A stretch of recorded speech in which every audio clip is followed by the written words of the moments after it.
At Optiver, we strive to make data-driven decisions. To facilitate that, my team is there to provide this high-volume, high-precision market data to the rest of the firm.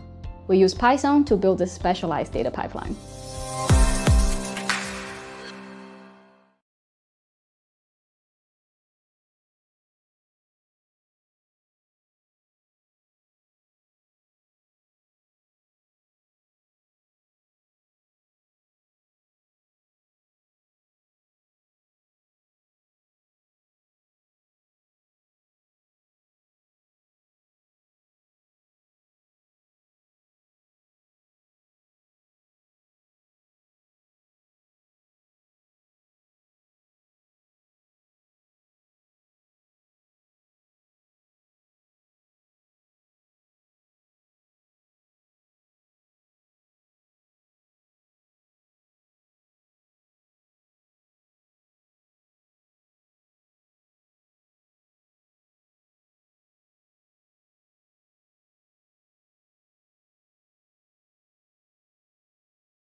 At Optiver, we strive to make data-driven decisions.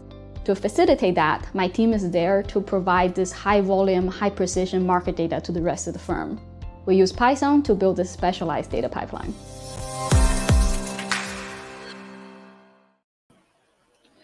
Well, hello people. We continue in the afternoon talks. Now we are going to have Lim talking about reproducible and deployable data science with open source Python. How are you, Lim? I'm good. Can you hear me okay? Yeah, all perfect. Where are you streaming from? I'm streaming from the office, actually. So I went to the office so that I have some private space to stream. Oh, nice. Is this your first EuroPython? Yes, this is my first EuroPython. Fantastic. Very excited and nervous as well. Yeah, it will go great. Well, if you are ready, we're gonna share your screen. Okay. And we are gonna start with it. Good luck. Awesome. Cheers. Can you see the slides? All right. Hi, everyone. Very excited to be here today to talk to you about reproducible and deployable data science with open source Python. Before I continue, I'm just going to check the chat to see if everything is okay. Yes, okay. Everyone can see my slides and my screen. That's great. Yeah, my name is Lim. I'm a software engineer. My background is in full stack software engineering. I mostly worked for startups before. Some example companies I have worked with include Deliveroo and Memrise. Right now, I'm working in the data domain at Quantum Black Labs. Quantum Black is the advanced analytics consulting arm of McKinsey. And right now, I'm building data products for data scientists, data engineer, and machine learning engineers to accelerate their projects. I love open source Python. Currently, I'm a core contributor on Kedro, one of the open source tools explored in this talk today. I'm Lim Doto everywhere on the internet. It means Lim speaker in Vietnamese. So the agenda today is I will be setting the scene in which you need to deploy a realistic Jupyter notebook into production. I will explore some of the challenges that you might face in this journey and how you can move from a notebook environment into a standard Python project with Kedro. Then I will explain how we can use Kedro extensibility to integrate with other tools in the MLOps ecosystem, and a few deployment strategies we can use to deploy the projects, as well as how do we go from here, from one project to hundreds of projects in the future. So with that in mind, let's imagine this following scenario. A media organization wants to provide media and video recommendations to their users. As we have seen in real life, if done correctly, this can have material impact on the company's bottom line. And this is the organization's first attempt in adopting machine learning and data science in their workflow. So one of their very talented data scientists have conducted extensive research into different algorithms and architectures for building recommendation systems. The data scientist has organized her findings as a series of Jupyter notebooks. And a disclaimer is that all of the notebooks and data science code in this presentation are adapted from Microsoft Recommenders repository, where they details best practices in building recommendation system. I cannot recommend it enough. That's a bad joke, sorry. All right, so when it comes to notebooks, there are a couple of different perspectives. On the one hand, the interactivity, fast feedback loop, and convenience of a Jupyter notebook is almost unbeatable, especially for exploratory data analysis and rapid experimentation. On the other hand, notebook pose some challenges for reproducibility, maintainability, and operationalization. Specifically, notebook actually makes it hard to collaborate between each other in a team member. I know that there are some recent really cool projects to address this issue, but out of the box, Jupyter Notebook is essentially a single-player game. And then it's also quite hard to conduct code review in a notebook format, as well as some of the other code quality controls that we usually enjoy in software engineering are hard to implement, such as writing unit tests, documentation generation, linting, so on and so forth. And notebooks sometimes give you a false sense of security because it caches the results. When you see the output cell of your notebook and you see that it has the correct results, it might make you think that your code runs without errors, even though the logic has changed. And all of these problems combined cause, I think, the biggest issue of them all, which is consistency and reproducibility in your project. So in a very interesting study in 2019, New York University executed 860,000 notebooks they found in GitHub, and they found that only 24% of them ran without error, and only 4% of them actually produced the same results.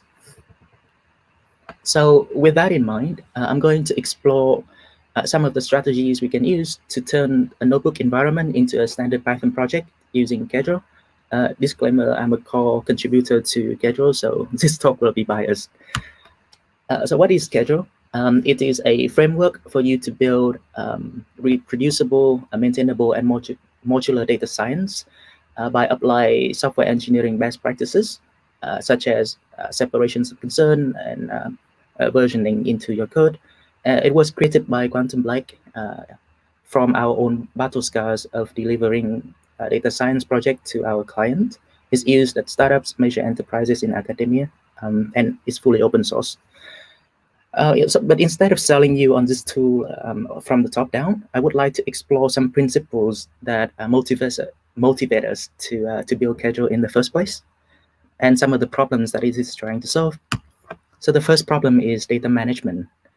Data management in Jupyter Notebook has a few challenges. Whenever I come into a new notebook, my first instinct was to ask a few questions like, what are the data sets used in this notebook? Where are they stored? How are the data loaded? What are the formats? Can I reuse my data loading procedure for other similar data sets? How can I incorporate new data set if necessary? In our example notebook, you could see that it's actually miles ahead of the curve, in which it factored out all of the data loading logic into a reusable library for the movie lens dataset. It's not quite ideal because it's programmed directly into the specificity of this dataset, and it's hard to reuse later on. Later on, if you have more datasets, you will have to build more libraries. So the way that we solve it in Kedro is we provide a declarative data management interface through a YAML API as configuration for you. It separates the what, the where, and the how of data loading. And when you stack all of these data sets together, declarative definition of data sets together in a centralized data catalog, it gives you an instant clarity on which important data sets are used and persisted in your project, even to non-technical team members. It supports a number of features such as interpolation for dynamic values, such as environment variables. It also supports changing dataset definitions between different environments, local development, staging, production, so on and so forth. So a common use case is you would use a smaller dataset in local development for rapid iterations and bigger ones in staging and production. It also supports data versioning, partitioning, incremental loading through different dataset types and configuration. It promotes security best practice by accessing data without leaking credential. And it's extensible through custom datasets. So if you find a particular use case that we don't support out of the box, it's very easy for you to write a custom data connector and use it in your project. I think the biggest benefit of declarative data management is it provides a consistent interface between business logic and different I/O implementation.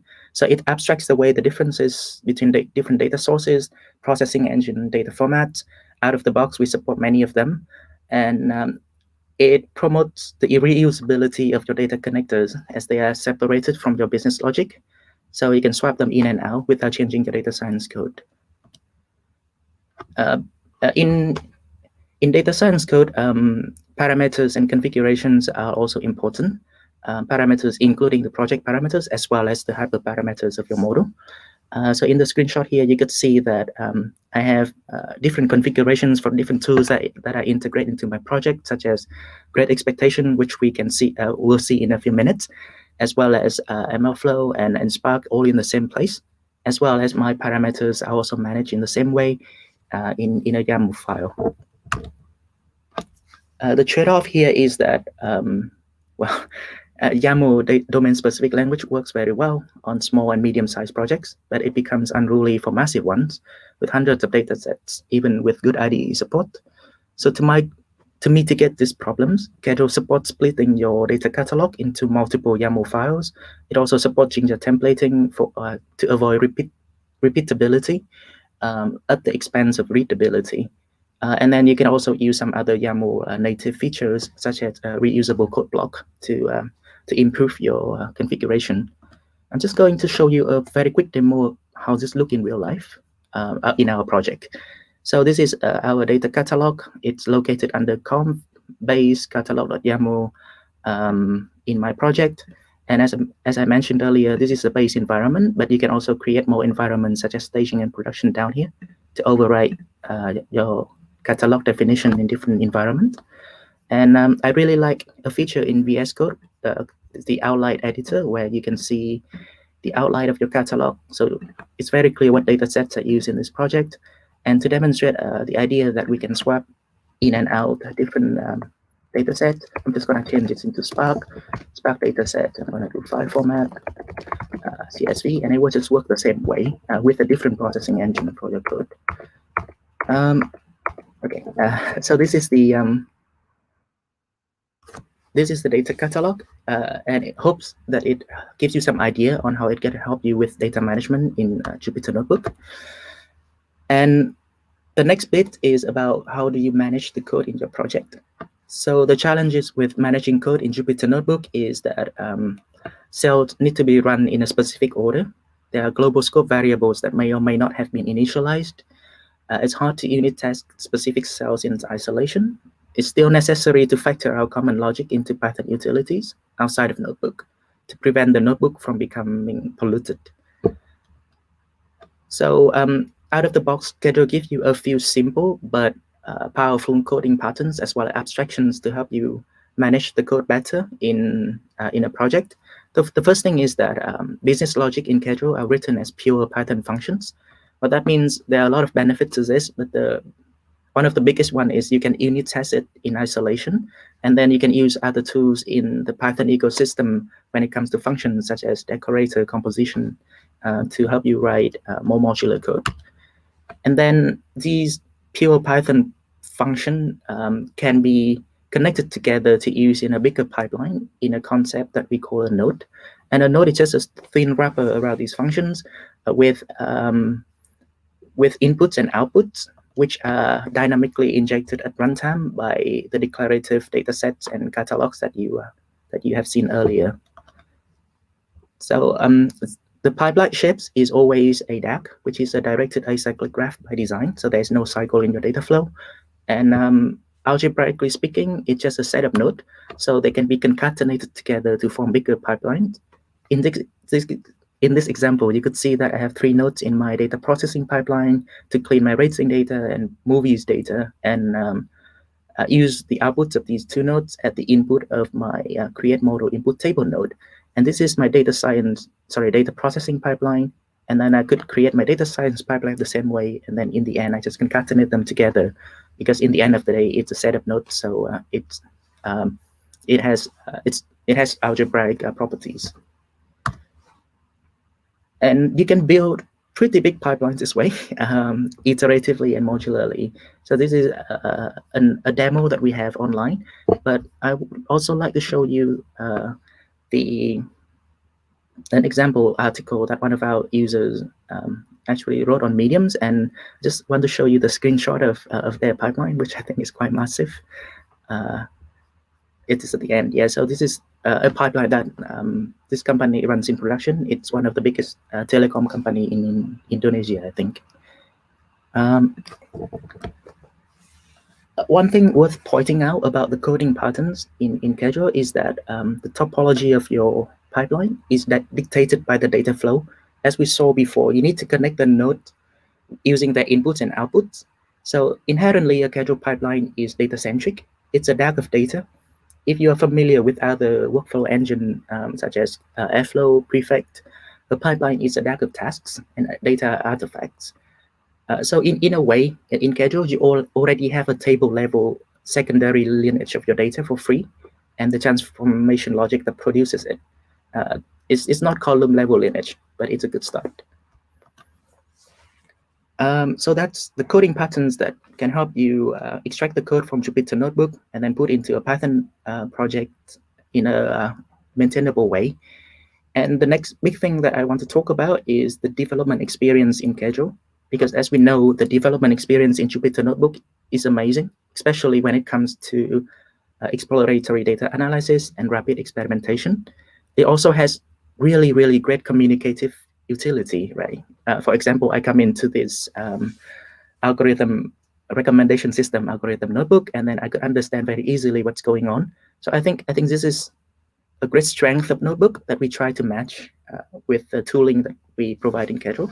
So the first thing is we provide interoperability with Jupyter Notebook for exploratory data analysis by allowing you to use Kedro constructs inside the notebook. For example, you can use the data catalog to load and save your data within the notebook itself before you move on to writing code in an IDE.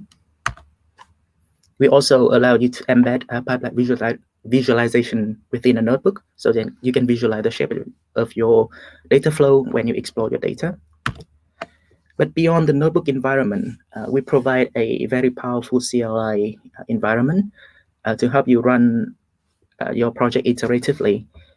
There's a run command here that supports running the whole pipeline, running the pipeline in different environment, running different sub-pipeline within the main pipeline, running a single node, overriding parameters at runtime, so that you can, for example, here I want to try different hyperparameter for my model, so I can run my pipeline many times with different parameters just to see how it works. And there's a long list of run commands. Most of them are powered by the fact that our pipeline is just a set of nodes, so you can filter it in any which way that you like. Beyond our provided command, we also allowed people to provide their own CLI commands, either through a set of plugins. For example, the visualization tools that you saw earlier is built as a plugin and provided as a command in Kedro. You will also see another plugin later, which is Airflow, where we will create an Airflow app from the Kedro pipeline. And finally, you can also create your own commands within your project, as you could see down here, where you create your own run command within the CLI.py in your project. So it's a very extensible way to add more to your development experience in Kedro. And here are some of the example CLI extensions built by our community. There is a Kedro MLflow plugin to provide commands to interact with MLflow. There's a Kedro diff plugin, which is really cool, where it shows you the diff of your pipeline between different Git branches. Another tools that come out of the box with Kedro is a powerful pipeline visualization with Kedro Viz plugin. It helps you develop and communicate your pipeline with fast feedback loop. So in my example here, when I change my pipeline definition, the visualization to what listens for the changes in the file and then automatically refresh itself. So you could actually see that your pipeline shape actually has changed. And it's also being actively worked on to turn into an interactive data science IDE, even though my product manager might kill me when I say this, but stay tuned. Then the last thing is Kedro allows you to scaffold your new projects with standardized project template. It's originally based on cookie cutter data science, and it comes with a few tools out of the box, such as linting with Flakeit, and ISort, code formatting with Blake, so on and so forth. It supports more advanced setups, such as Spark initialization through a concept of starters, and it supports custom starters to tailor to your project need, such as specific CI/CD configuration. Right, so that's it about Kedro. I would like to talk a little bit about how you can use Kedro to integrate with other tools in the MLOps ecosystem. If you think about MLOps, there are many different ways people describe it these days, but one of my favorite one comes from NVIDIA, where they model MLOps after life cycle. And as you could see, Kedro helps you with the collaboration development workflow in the middle, and then it provides some tools out of the box to help you with data collection, data ingestion, and data analysis. But what about all of the other responsibilities in the MLOps lifecycle? And instead of trying to become like an one-size-fits-all kind of tools, Kedro provide a very extensive integration mechanism for you to hook into these different needs in a pipeline lifecycle. For example, how do I run data quality checking after my raw upstream data is loaded? How do I emit runtime metrics so after a node runs so that I can set up a monitoring system, so on and so forth. It provides its extensibility mechanism through a concept of hooks, lifecycle hooks, that map exactly to the MLOps lifecycle that you saw before. We have seen it used to integrate Schedule with different tools like Grafana and Prometheus monitoring, MLflow experimentation tracking, so on and so forth. In our example today, we will look at how we can automate data quality checking with Great Expectation using Schedule hooks.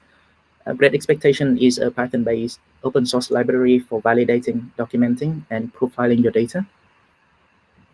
And the way we do it is that we are going to write a hook before we save our data set to validate the data, so that if there is some changes in the data with bad qualities, we want to stop it from propagating down the pipeline.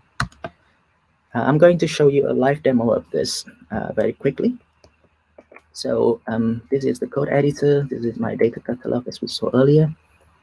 In Schedule, you can provide these hooks in a file in your project called hooks.py. So this is my hooks.py file, and then this is my data validation hook using Great Expectation.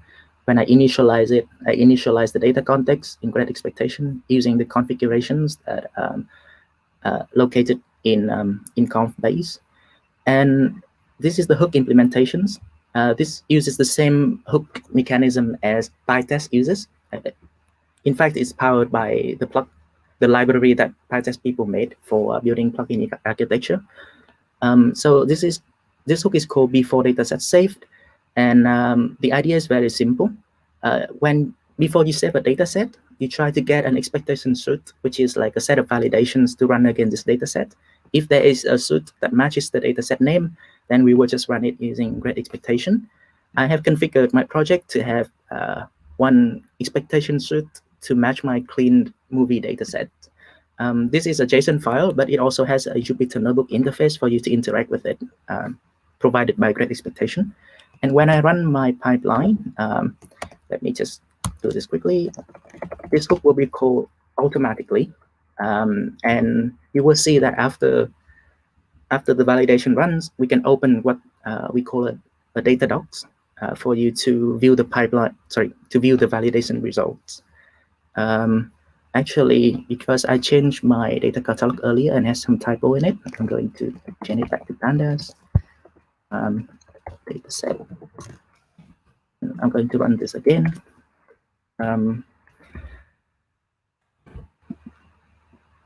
I think that should work. Yes, the data doc is located under uncommitted data docs, and there's an index.html here. I'm going to open. Okay, I'm going to open with my browser. Just a second.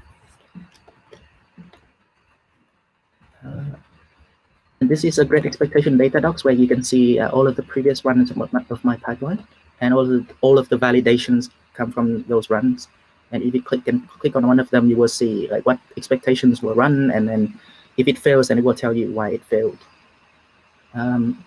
So that is how you can use Schedule extensibility to add automated validation checking into your pipeline quite easily with just a few lines of code. Another bit I want to talk about is after all of this development effort, as well as putting controls in place to assure that your coding quality as well as your data quality are pristine. Now we need to think about deployment. How do we deploy this pipeline into productions? So to this end, Schedule support a few deployment strategies. If your project fits, if your pipeline can run into a single machine, we support a single machine deployment mode where you can just containerize it using Docker or package it as a WHEL file and then install it in your Python environment in production, and then just run it as any Python package. But it also supports a distributed deployment mode. If your pipeline cannot run on a single machine, then you will need to split it up and then run it on different nodes in a cluster. And I will demonstrate how it looks today using that principle with Apache Airflow. So the idea is very simple.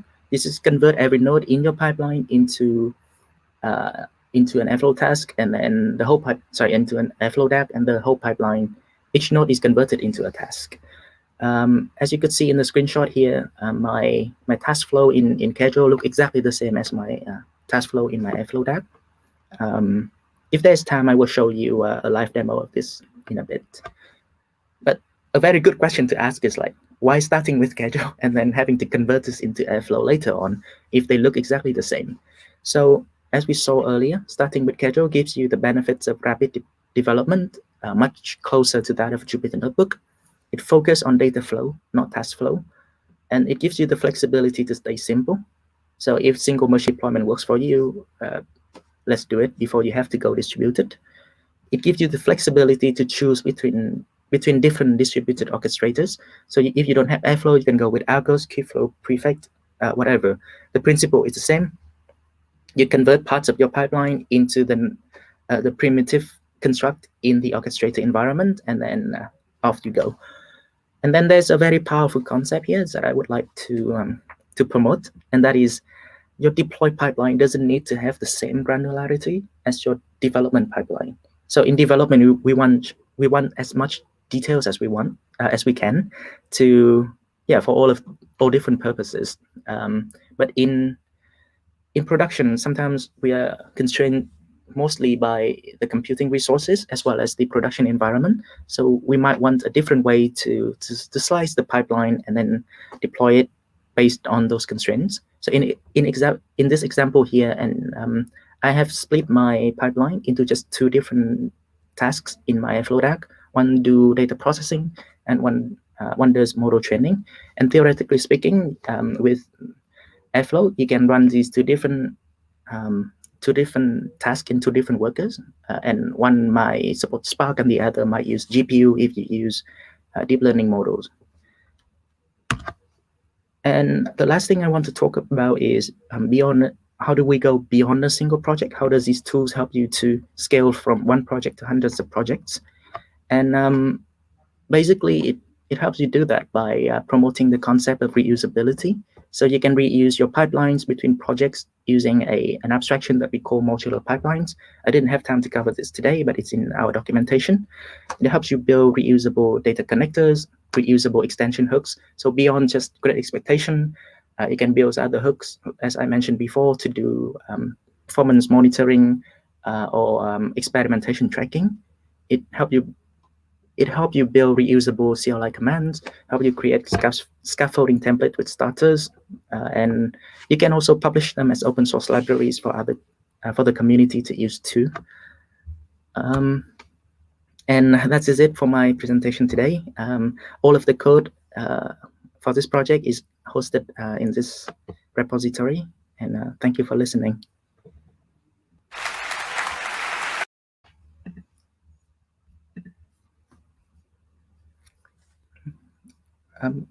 Should I stop sharing screen or something? Hey, Lim.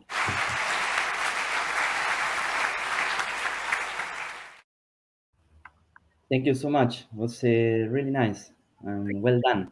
So now we have 2 minutes left. If you want, we can do a bunch of questions that you have. Are you ready? Yeah. So the first question is, does Kedro support pipeline versioning? If yes, how do you track dependencies? Okay, so as mentioned before, pipeline is constructed as pure code, so you can check it into version control. You would version control your pipeline exactly as you version control Python code, maybe Git, or if you have other version control system like Mercurial. And then dependencies are also, I suppose you talk about project dependency, not dependency between pipeline. In terms of project dependencies, it's tracked again as any other Python projects with your standard tooling such as requirement files, or if you use, well, we use requirements.txt and pip generally, but I think you can also use Poetry if you're advanced or more trendy. Yeah. And the next one says, what do you think are the main pros and cons of Kedro with respect to DVC? Yeah, so I think that's a great question. I'm not that familiar with DVC to talk about this, but what I think Kedro helps is it helps with the development workflow. It helps with collaboration. It helps standardize your practice across your organization, so every team use the same standards, so that it's easy to transfer between projects, or it's easy to reuse code later on. Whereas PVC, in my limited understanding, is specifically concerning version control of your data and your code. And I think these two tools are complementary, like they're orthogonal in my opinion. Perfect. Thank you so much, Lim. It was really good for the first time. Thank you. Thank you. The time is limited, so if people have more questions, please go to the breakout room Parrot, and Lim, you will be there answering questions they have. Thank you. Thank you so much.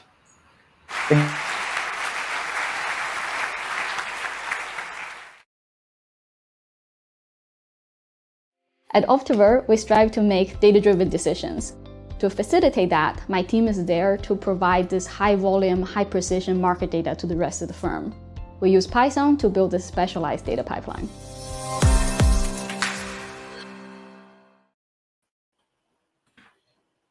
We are back. We continue with Harshit Prasad. Hello, how are you? Hi, Santiago. How are you doing? I'm good. So today you're going to talk about high-performance data processing with Python, Kafka and Elasticsearch.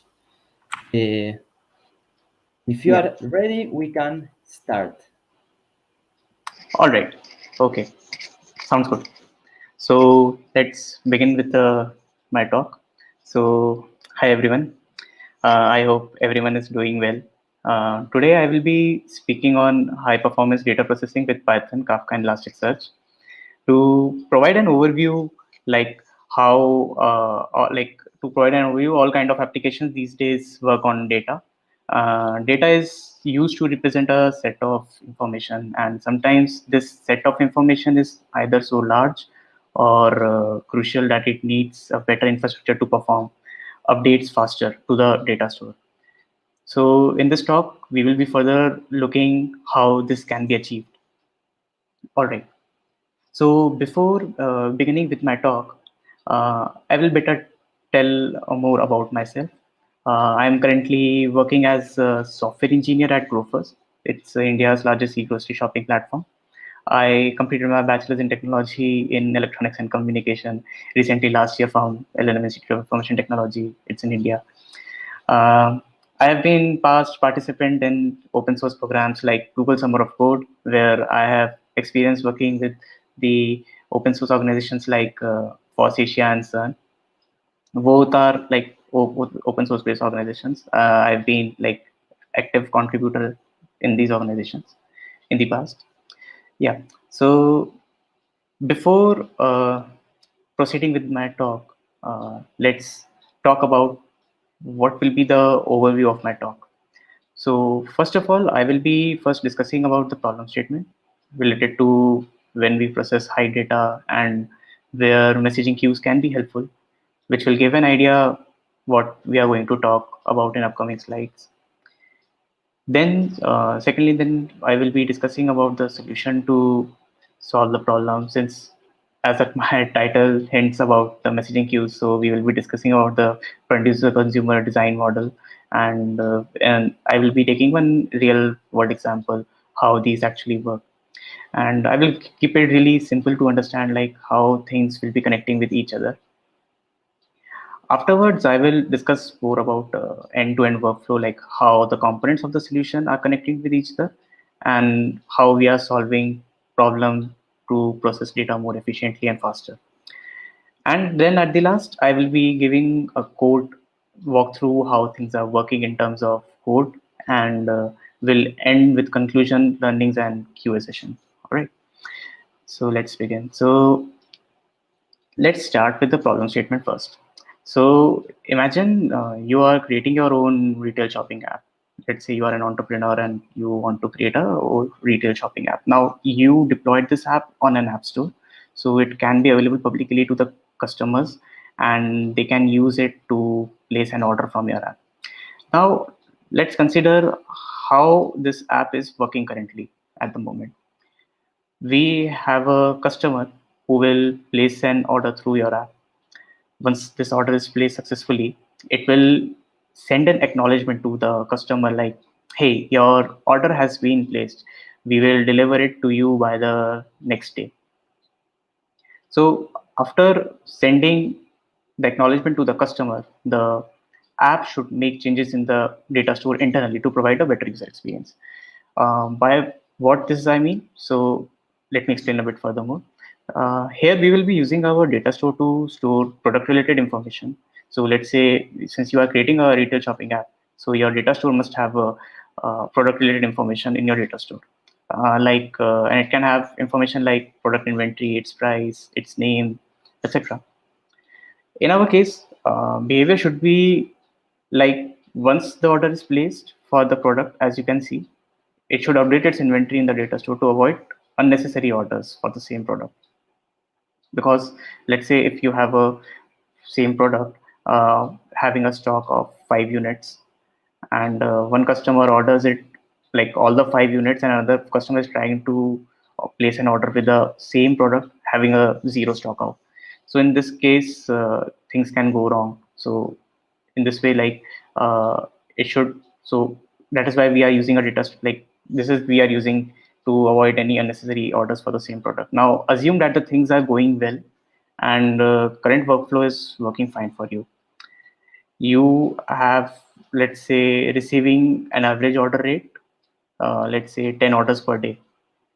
Now based on the customer experience, like things are going well, your app is doing great, and in the market people are talking about your app and they are like, hey, let's try this out, it's a really cool retail app. Then more customers will get on board on your platform. So based on the customer experience, more people will register on your app to place an order for a product they want. Let's say it gets scaled from 10 customers to 10,000 customers. All right. So that is like 1,000 times for daily active users on your app. So in this case, this can be a bit challenging to provide them a better customer experience. So like as I mentioned earlier, like the main issue can be like products getting out of stock and customers are not getting what they want, right? So if we look this problem in more detail, we can see the how our services are working, the overall app workflow, how it's working. So if we look inside the app component, we can see how it's working internally. There are two services handling the request. Service one is responsible for providing the content on the app, and the service two is responsible to update the data store based on event like order placed successfully. Uh, so now this is what a problem looks here. This flow is having many drawbacks. First is you don't know what are the number of updates your data store might be receiving, since now the customers are from now the customer is like 1,000 times on platform. Then you really don't know like at like what are the numbers of the updates of the different products you are receiving as an update on your data store. Second is what is the rate of events being received by background service 2 from service 1. So basically my background service 2 is acting as an update, as I mentioned earlier, and the service 1 is actually acting as for the product visibility. All right. So in this case, we don't know how much rate of events we can expect. Sometimes there can be a traffic spike, sometimes there can't be any traffic spike. So how we can handle such situations. Third is another third drawback is slow and synchronous updates. This can happen due to like since the number of customers is really high, this can cause low throughput in the overall systems, and the low throughput can cause the overall increase in latency for the services working and handling all the external requests. This can be costly in terms of business since it's disturbing the user experience and not able to provide a correct information on the app. And another final drawback I can think of is like you might face timeout errors if the systems will be receiving too many of requests at the same time. So also there can be chances you can also develop some of these conditions as well if your service is working as concurrent. So to solve such drawbacks, we use a famous design pattern called the producer consumer model. Let's understand how it's working technically. Here is a messaging queue uh, which is responsible to process like the data coming from the producer to the consumer. So basically, a messaging queue can be a process where it would be having a data structure in memory to store the upcoming messages and consuming those messages.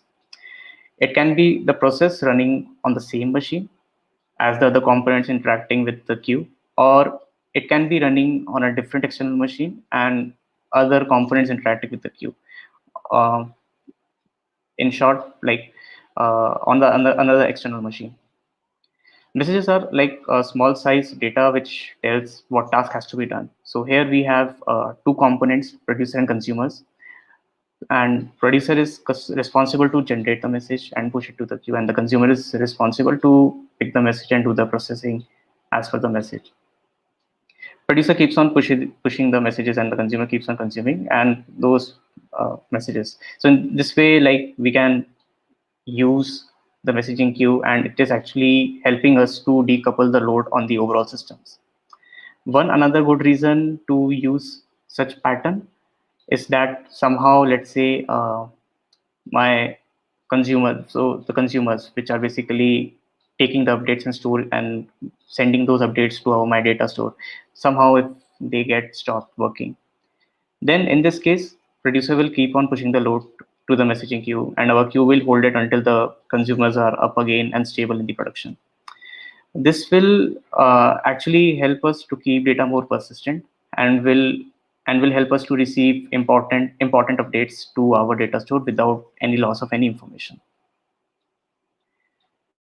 So this is how our solution looks like. So let's say uh, now you are facing a lot of challenges in processing the high data on your app, and you were facing, let's say, app experience was really slow, or race conditions were being developed which were causing a lot of breakdowns in the production. Now, using this pattern, this is how a solution looks like here.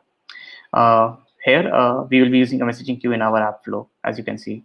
So I have taken, for this example, I have taken a NoSQL database, which is a Elasticsearch, where I will be storing my all the products information.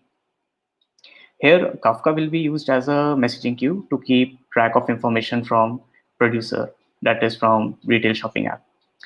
The service will be consuming the information at some rate. There is some rate, let's say it's some imaginary rate we are doing, since we don't have much information. So let's assume there's some kind of rate by which the information is getting consumed. Here we can define our business logic also and can process data accordingly. So once that data is processed, the service will be responsible to send that update to the Elasticsearch, which is my basically product data store. The app will request this piece of information again, and the new information will be visible to the customers. So let's go through it once again. So basically, I'm using this app. I just bought one product having an inventory, let's say 1 or 2. Then this inventory update will go through my Kafka. Then it will be consumed by the service. Then the service will be responsible to take that update and process it. And then after processing, it will send this update to my data store, that is Elasticsearch. And once it will be updated on my Elasticsearch, again my app will be like all the products will be visible to the customers with the fresh information without any loss or any downtime at the production. So the advantages we can see here of this flow, the process will be kind of, you can implement it as asynchronous, which means that you can queue them and consume it when you want, and you can have multiple consumers as well. It also helps you, like, you can separate out the business logic from the service, and messaging queue will be working separately. Third is like performance monitoring and the metrics which I think of. So basically, by performance monitoring and metrics, I mean, so the rate at which the bits will be coming, you can clearly estimate that things like how much traffic spike you are experiencing, or how much your app is handling the load. And the metrics, you can see if the app is performing really well, how much is the throughput and the latency being. occurring on your app. Also, it's a more resilient solution.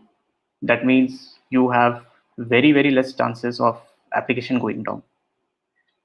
Okay, so let's see how this is working in form of basically code. So before like proceeding to the code walkthrough, let's discuss like what kind of data are we going to update in our data store, that is Elasticsearch. This is how my product data looks like in my Elasticsearch data store. In our example, we will try to update the stock of the product without affecting other properties of the product and Elasticsearch document. All right. Okay. So with one thing, like two more things actually. So I wanted to mention like during the code walkthrough, I've implemented both producer and consumer in a same service just to develop understanding like how the workflow is working.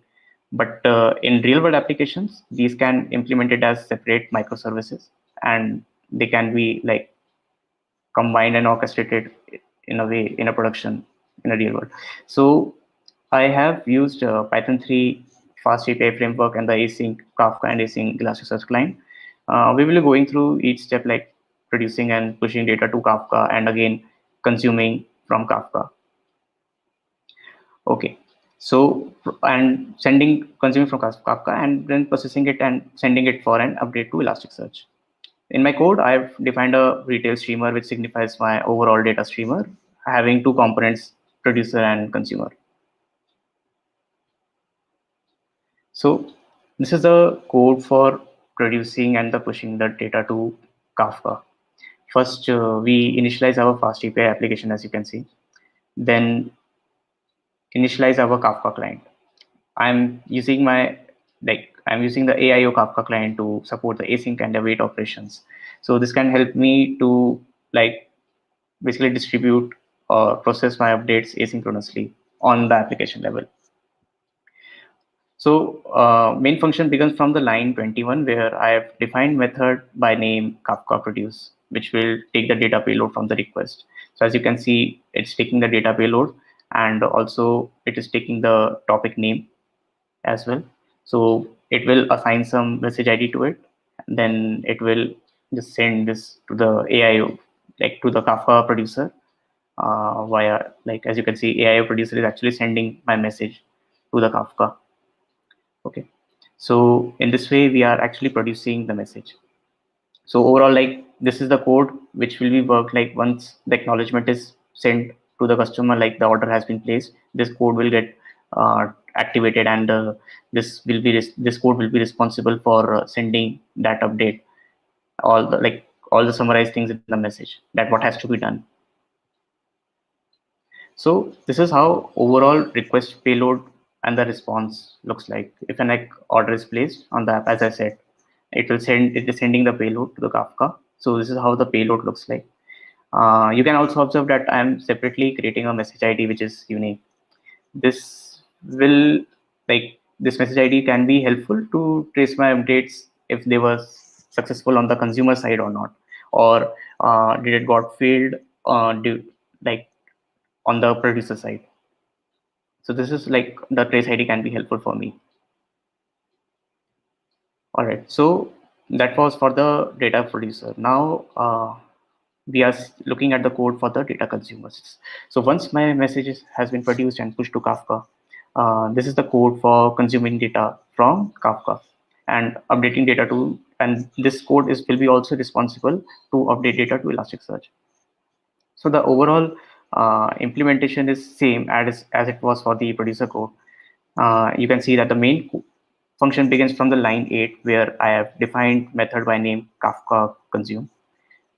This will take data from the Kafka queue and this basically actually polls the queue every time to see if any message has been received or not.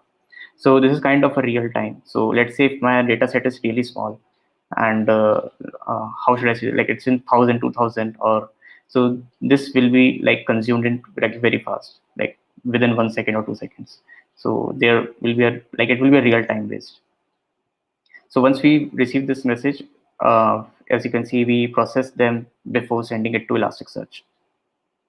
So in Elasticsearch also, we are like sending this as a bulk update. So from Kafka, let's say we have received some kind of like 1,000 messages, and I'm sending them a batch of 500 to the Elasticsearch, making my code actually like better performing. So this is how overall like request looks like, which it has consumed it from the Kafka.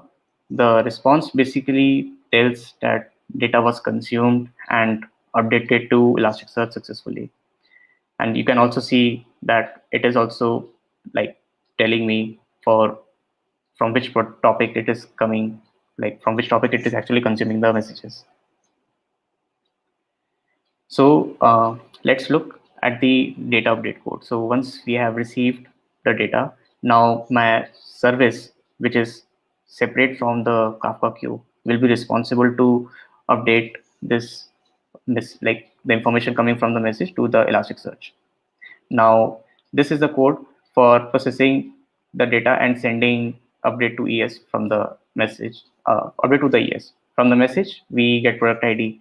And in context to our example, I'm storing document with underscore ID, which will be uh, like which will be my product ID, and the underscore ID here in the Elasticsearch shows it's a unique document. Then it fetches the document from the ES on the basis of the underscore ID, and then we update the only necessary document which has to be updated.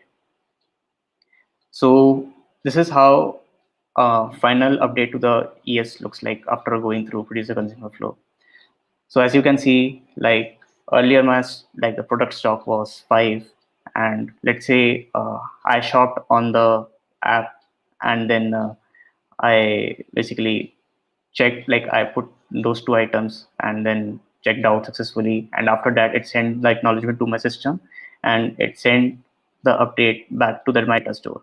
Now the stock has been changed here, so you can see you can change the any kind of information you want, and this can be handled on the service layer actually. So conclusion and learnings from this talk is, first of all, like we learned about producer consumer models, how do they work, their advantages to process billions of data. Second thing is, we had a deep dive in the example of producer consumer, how they can be used by taking a real example. Then third, we understood like how the data store is being updated, and like how we can achieve a better performance and other benefits using a messaging queue. So these are the conclusion and learnings. Most of the learnings I have covered.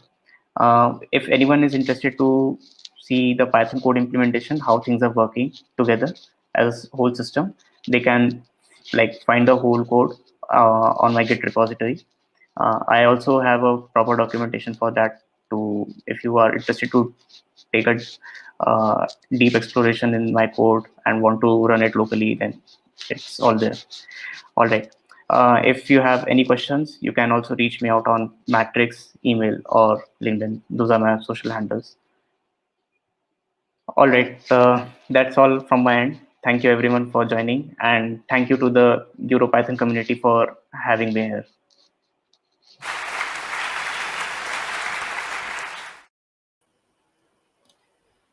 Yeah, wow, super nice. Thank you. Okay, now we have one question for you. Yes. And it says, are you using Faust to process Kafka topics? I mean like fast. No, so basically I'm using Fast API application, Fast API to process those Kafka. Like Kafka topics are generally like coming from the AIO Kafka client, and the framework which I'm using is the Fast API. So Fast API is like working. I'm using those inbuilt clients of Fast API and the Kafka client, like Okay. supporting those async operations. Yeah, I understand. Yeah. And some people here says that the GitHub repo might be private. Yeah, I will just make it public after this talk. Perfect. Yeah, I forgot to do it public actually. Okay. Well, if people have more questions, they will ask them in the breakout room in the Parrot. Thank you so much. Thank you so Thank much. you. Thank you very much. Thank Have you. a nice day. You too. Bye bye.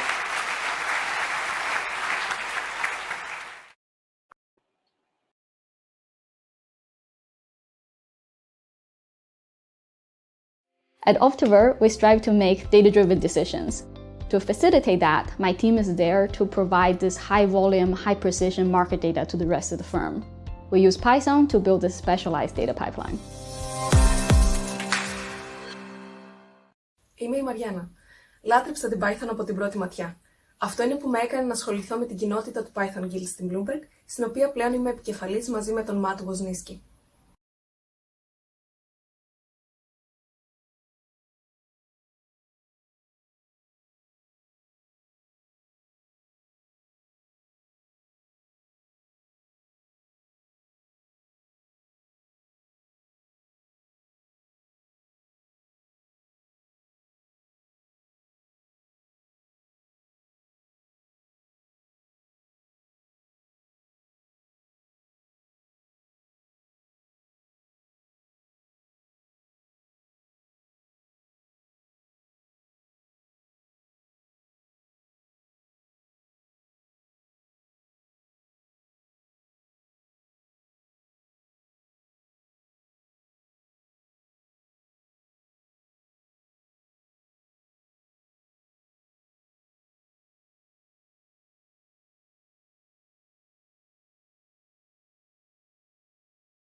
Hi, ich bin Steffen. Ich arbeite im Bloomberg Frankfurt Büro im Exchange Trading Connectivity Team und als QA-Engineer entwickle ich Python-Software, um automatisiert fixbasierende Applikationen zu testen. At Optiver, we strive to make data-driven decisions. To facilitate that, my team is there to provide this high-volume, high-precision market data to the rest of the firm. We use Python to build this specialized data pipeline.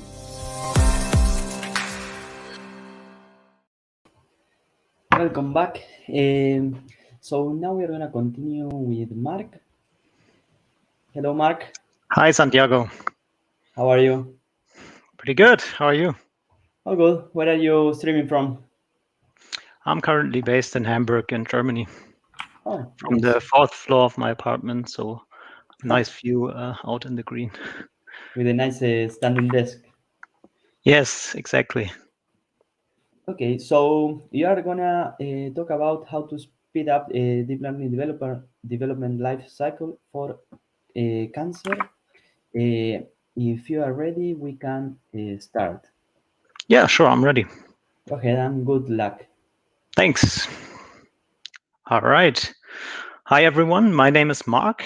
I have a background in computational neuroscience, and currently I'm the CIO at a company called MindPeak. So my talk is about speeding up the deep learning development life cycle for cancer diagnostics. What do I mean by that? I want to tell you a little bit about how we handle things at MindPeak, what we learned over the years, and how we managed to make experiments in deep learning quickly. First, a little bit about MindPeak. So our mission is to increase the cancer diagnostic accuracy and make it accessible to everyone who is in need. That's quite an ambitious goal. And so pathology, what is it about? Well, you might think pathology is about dead people, but in fact, it's a lot about living people. In fact, pathologists are very crucial in the chain of cancer treatment. So if someone goes to the doctor and a tissue is taken from, say, the breast or the lung, that's sent to a pathology lab.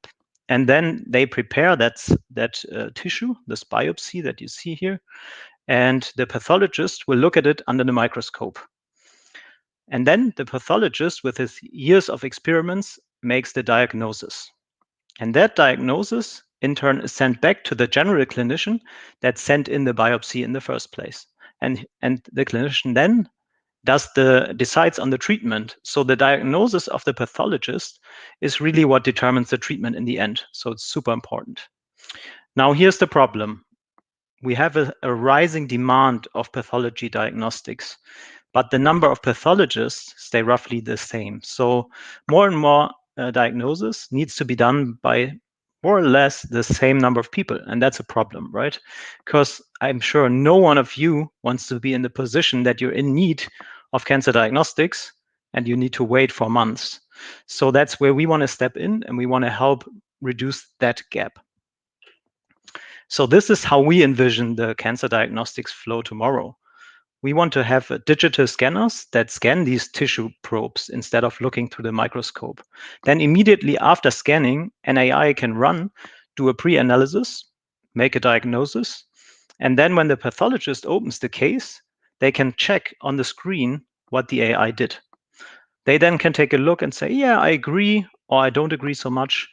And then if there is a disagreement, we can even use that to improve the model further on. So in total, you can say that MindPeak deals with automation tools for visual diagnosis in pathology. That means we always work on images. So this is always images taken from body samples. And we use state-of-the-art deep learning tools on it. And we don't want to replace the pathologist, but we build tools that we give to them so then they can make more reliable, more reproducible, or faster diagnosis. And here's some excerpt of our partners. We have great partners, many nice labs, industry partners, and so forth. We have a fantastic team, very cool people. We're here in Hamburg, in Germany. And this is us on a nice boat trip that we did some time ago, and some of our advisors and investors on the slide. So one example application that we developed is this cancer cell detection for immunohistochemistry. So here you see an image of what is called a Chi67 staining. It's a staining that marks cells brownish if they're in the process of proliferation, so if they're dividing. And that means they're growing, right? And so this is one key tool used by pathologists to determine cancer growth. Now, the task of the pathologist here is they need to count the number of tumor cells, and then they need to look at the threshold of positive tumor cells in combination to negative tumor cells. So the ones that are active by this marker and the ones that are not active by this marker. And this is, of course, a manual, tedious task where you need to count each individual cell and determine that. So what I plotted here now is the result of our AI. You can see there are little dots that now found the different cells, and there are yellow dots for negative tumor cells and red dot for positive tumor cells.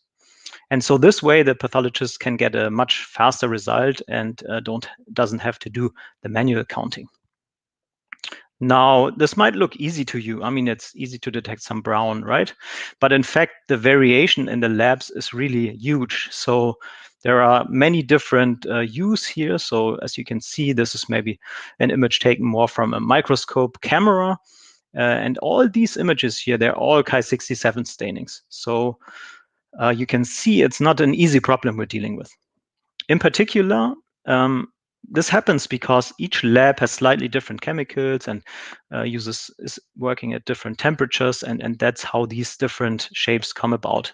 And our model needs to be able to deal with all of this variability.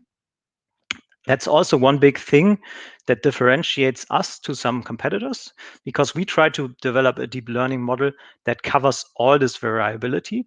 So one model for all labs, and others build models, one model per lab.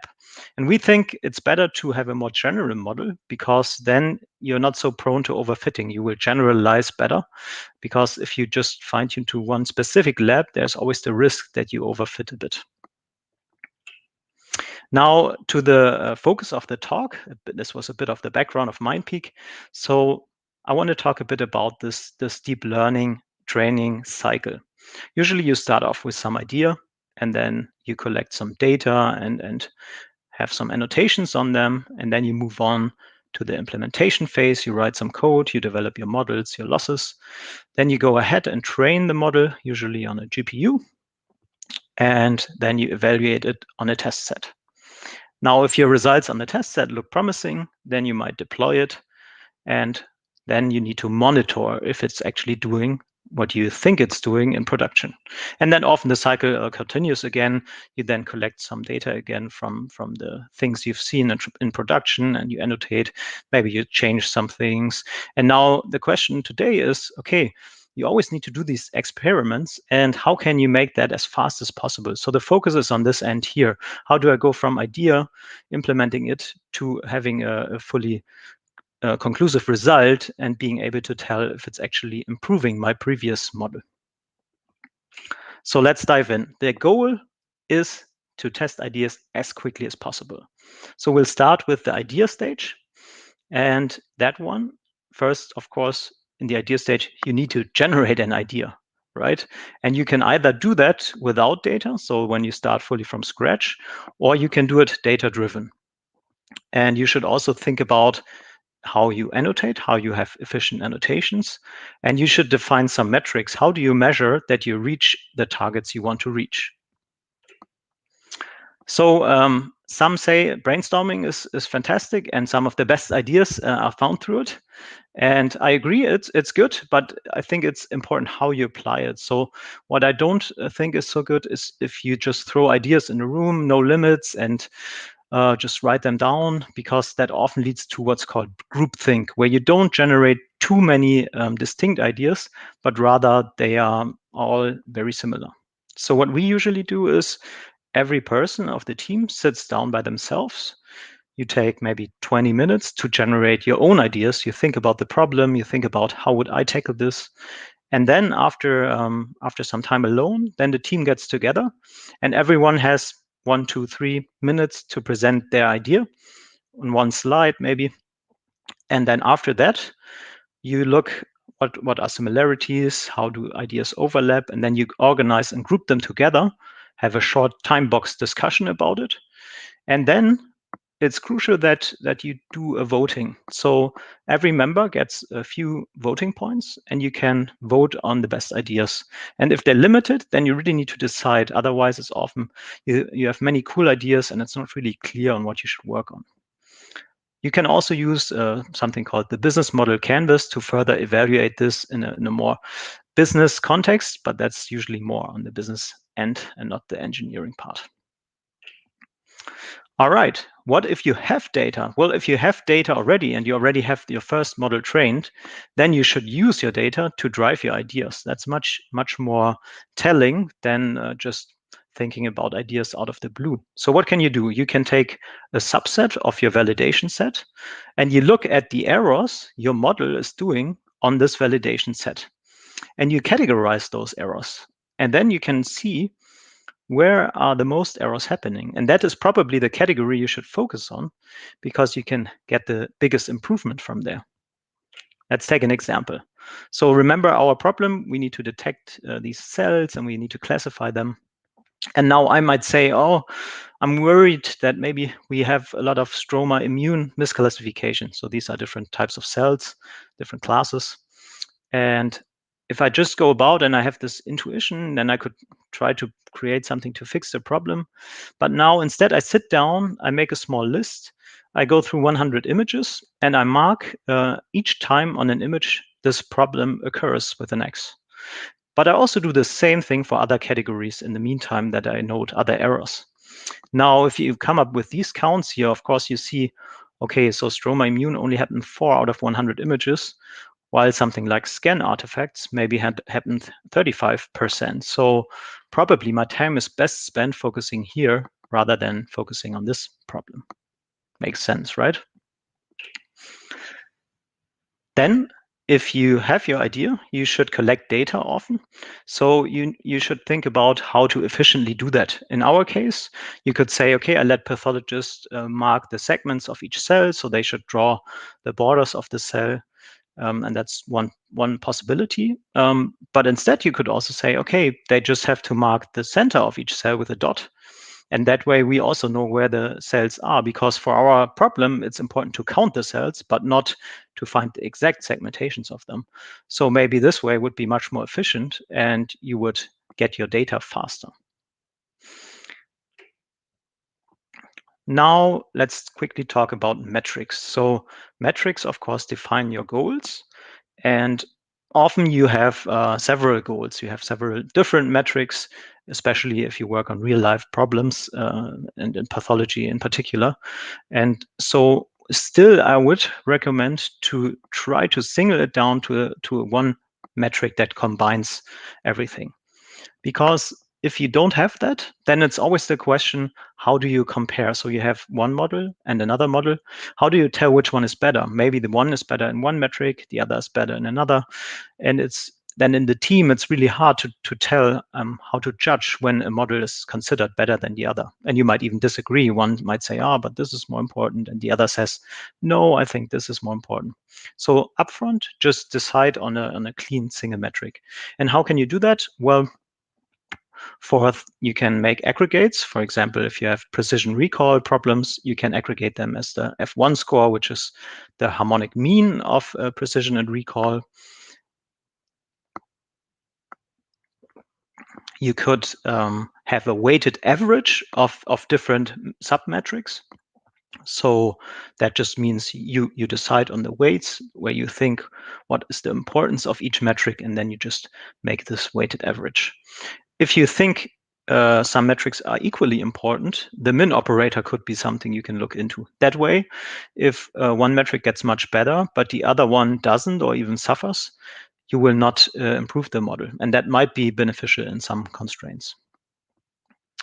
And if you have the single metric, of course, you will use that to validate your ideas, because you will always use it to compare if your idea helped in comparison to the baseline. The submetrics can help you figure out where to improve, figure out, okay, the subpart, this classification part is not so good, maybe, and I should look at my validation set for errors and try to generate the next ideas again. So for MindPeak, one example here. So we have cell detection as one metric. We need to find where are the cells. And for that, we use precision recall. So we combine it as the F1 score. And then we also need to classify them. So we use the detected cells and the original image to feed the classifier. And that one determines what's the class of each cell. And there we potentially have many classes. So we also use precision and recall, but for each class separately. And then we have a weighted combination of these different F1 scores for the overall F1 score. Now you might say, but it's still two metrics. Yeah, that's true. So the target metric in the end will be a combination of both of them. So you combine them together, weighted or something like that. And that's the goal you're measuring towards.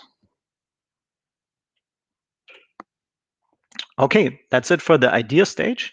So to recap, you should think about efficient annotations. You should have a single metric that guides your experimentation. You should use your data to drive the ideas. You should track the errors your current model makes, especially in categories, so you can figure out where to improve in the high error categories. Then let's move on to the second phase, the implementation. Now I have my nice idea and I want to build it out in code. So for the implementation stage, the thing that's very important for me is code quality. If you have high code quality, then usually you can iterate fast, right? You look at your code, you know where exactly you need to change something to try out a new idea. If your code is messy and you need to touch a lot of different moving parts, then it's much more complicated and you will have a much harder time and thus just take longer, introduce more errors. So my rule of thumb is whenever you touch code, think about, can I make it a little bit better? Do some small refactoring. If you do that way, it feels effortless, more or less, just a tiny improvement every time. And then, of course, use things like typing and linters, the typical software engineering quality things. Furthermore, use automation, take advantage of CI pipelines. I will talk a bit more about that soon. Then you should use profiling. You want to make sure that your code is running as fast as possible. And in deep learning, it's in particular important to figure out the interplay of CPU and GPU usage, because it might be, for example, we had that at some point, that metrics calculation for validation metrics or so take a lot of CPU resources, and your GPU idles around a little bit in some phases. And that's really wasted time. You want to make sure that your GPU is always maxed out. And the NVIDIA Profiler Insight can give you nice graphical visualization of your code running. And you can see exactly when was the CPU used and the GPU used, and when was data transferred back and forth, because that's also another potential pitfall. Lastly, in the implementation stage, reproducibility is super important. You want to know exactly when you run something that you can reproduce it and that you know exactly what data has been used. So some examples for code quality. As I said, it's very important. So one thing I really like is commons as code. So say you have this loss function here where you do something, namely you filter out the background targets, and someone wrote this as a comment. I mean, now this is simple code. I just made it an example here. In real life, you will have probably much more complicated code and maybe also a longer comment explaining what happens. And what I like to do instead is just don't write this comment and have a small function that explains this. Why is this better? Well, first, it's in code. So if someone changes and refactors the code, it will definitely change because they will need to consider it. Whereas comments often stay stale and they are old at some point. And second, it's easier to read, right? I mean, I have less code here. I just read, it filters the background targets. I know exactly what happens. And I mean, I can look deeper if I want to, but maybe I don't even need to. So that helps me to be faster. And that's our goal here. We want to iterate fast. Second side note on code quality, a library that I really like is the INOPS library. It's fantastic because in deep learning, you often need to shift around dimensions. And for example, here, we have a prediction that consists of a batch, a channel, a height, and a width dimension. Then there's some permutation happening. Now you need to figure out what is exactly been done here with the indexes. Seems like the number 1 moved to the back, so the channels move to the back. Then you need to look here, some contiguous view of some multiplications, and then the channel. So you can figure out what it does, but it's not super intuitive. In contrast with inops, so rearrange is just inops.rearrange. It's a function where you can say, okay, I want my prediction that consists of batch channel height and width to be reshaped as just a combination of batch height width. That's why they're in a bracket, and then the channel in the end. Super easy to read. You know exactly what happens. You don't need to overthink that. And what's also cool, you can also add dimensions here. So you can say comma channel equals 3, and that way you enforce that the channel dimension is always 3 in this code. Otherwise, it will fail with an error. I regularly blog about such things. So if you want to check out my blog at pepper.com/blog, feel free to have a look. Then CI pipelines. So I really want to take advantage of automation as much as possible. Of course, for automatic checks, code formatting, PEP8 and stuff like that, linting. Then automatic unit tests is not super popular in deep learning, not as much as in software engineering yet, but I think it's taking more and more the same shape as well. Automated unit tests, super important. I mean, of course, in deep learning, you cannot test every single thing. I think for that, it's too dynamic during training and stuff. But what you can test for sure are your metrics, your losses, and all the data loading and transformation aspects, because those are really essential. If anything goes wrong here, you are just totally lost later on, right? If your loss is miscalculating something, then later in training, you might have wasted a lot of GPU power and you need to repeat everything. So that is really, really essential. We also use automatic Docker builds for the Docker images, so you can easily share and reuse in other environments. And one thing that might also be nice is to have an automatic deployment of a demo or dev model, so you can have visualizations and share that between team members. Yeah, because bugs caught early are the best. Yeah, they save you the time, right? If you see you just committed some code, the pipeline fails, you know, I'll just fix it, and then everything's solved. Yeah, here's an example. We use GitLab CI for that, but of course you can use GitHub or anything else, doesn't matter. Okay, now let's say we have written nice code. We have optimized the performance, we use the profiler and everything. Now we also want to make sure it's reproducible. And in deep learning, it's a bit different than in normal just computer software engineering. You have code, but you also have data. And one best practice is that you really track the data with your code. You need to know what experiment ran with what data. Otherwise, how will you be able to compare, right? If you compare one experiment with another and they use different data, then how can you tell if the idea or the model was the issue, helped or didn't help, or if it was the data? You cannot. So you need to always compare on the same data. What we use is called DVC. It's short for data version control. And it takes care of tracking your data with Git. You can have all your big data. So we have many large files. We store them on a NAS or a cloud storage. And then inside of Git, there are just some meta files that are tracked, and they determine exactly the state of your data. And so you can just, it's very similar to Git. So you can do DVC pull, DVC checkout, and so forth, DVC add. And that means if you git check out something, you can git check out and DVC check out, and you know your code is at the state that the data was at that point in time. The other cool thing of DVC is having pipelines. So I made an example here. You can generate a code pipeline where you say, okay, my data generation script depends on my raw data. My data statistics computation script in turn depends on the data generation, and so forth. And if you do it this way, you can have one single command that builds all your data, runs the training, runs the evaluation, and everything in one pipeline. That's really nice. And also, if you change, for example, the run training script, then DVC will recognize that nothing changed here, so it will only rerun from this phase, and everything here is cached.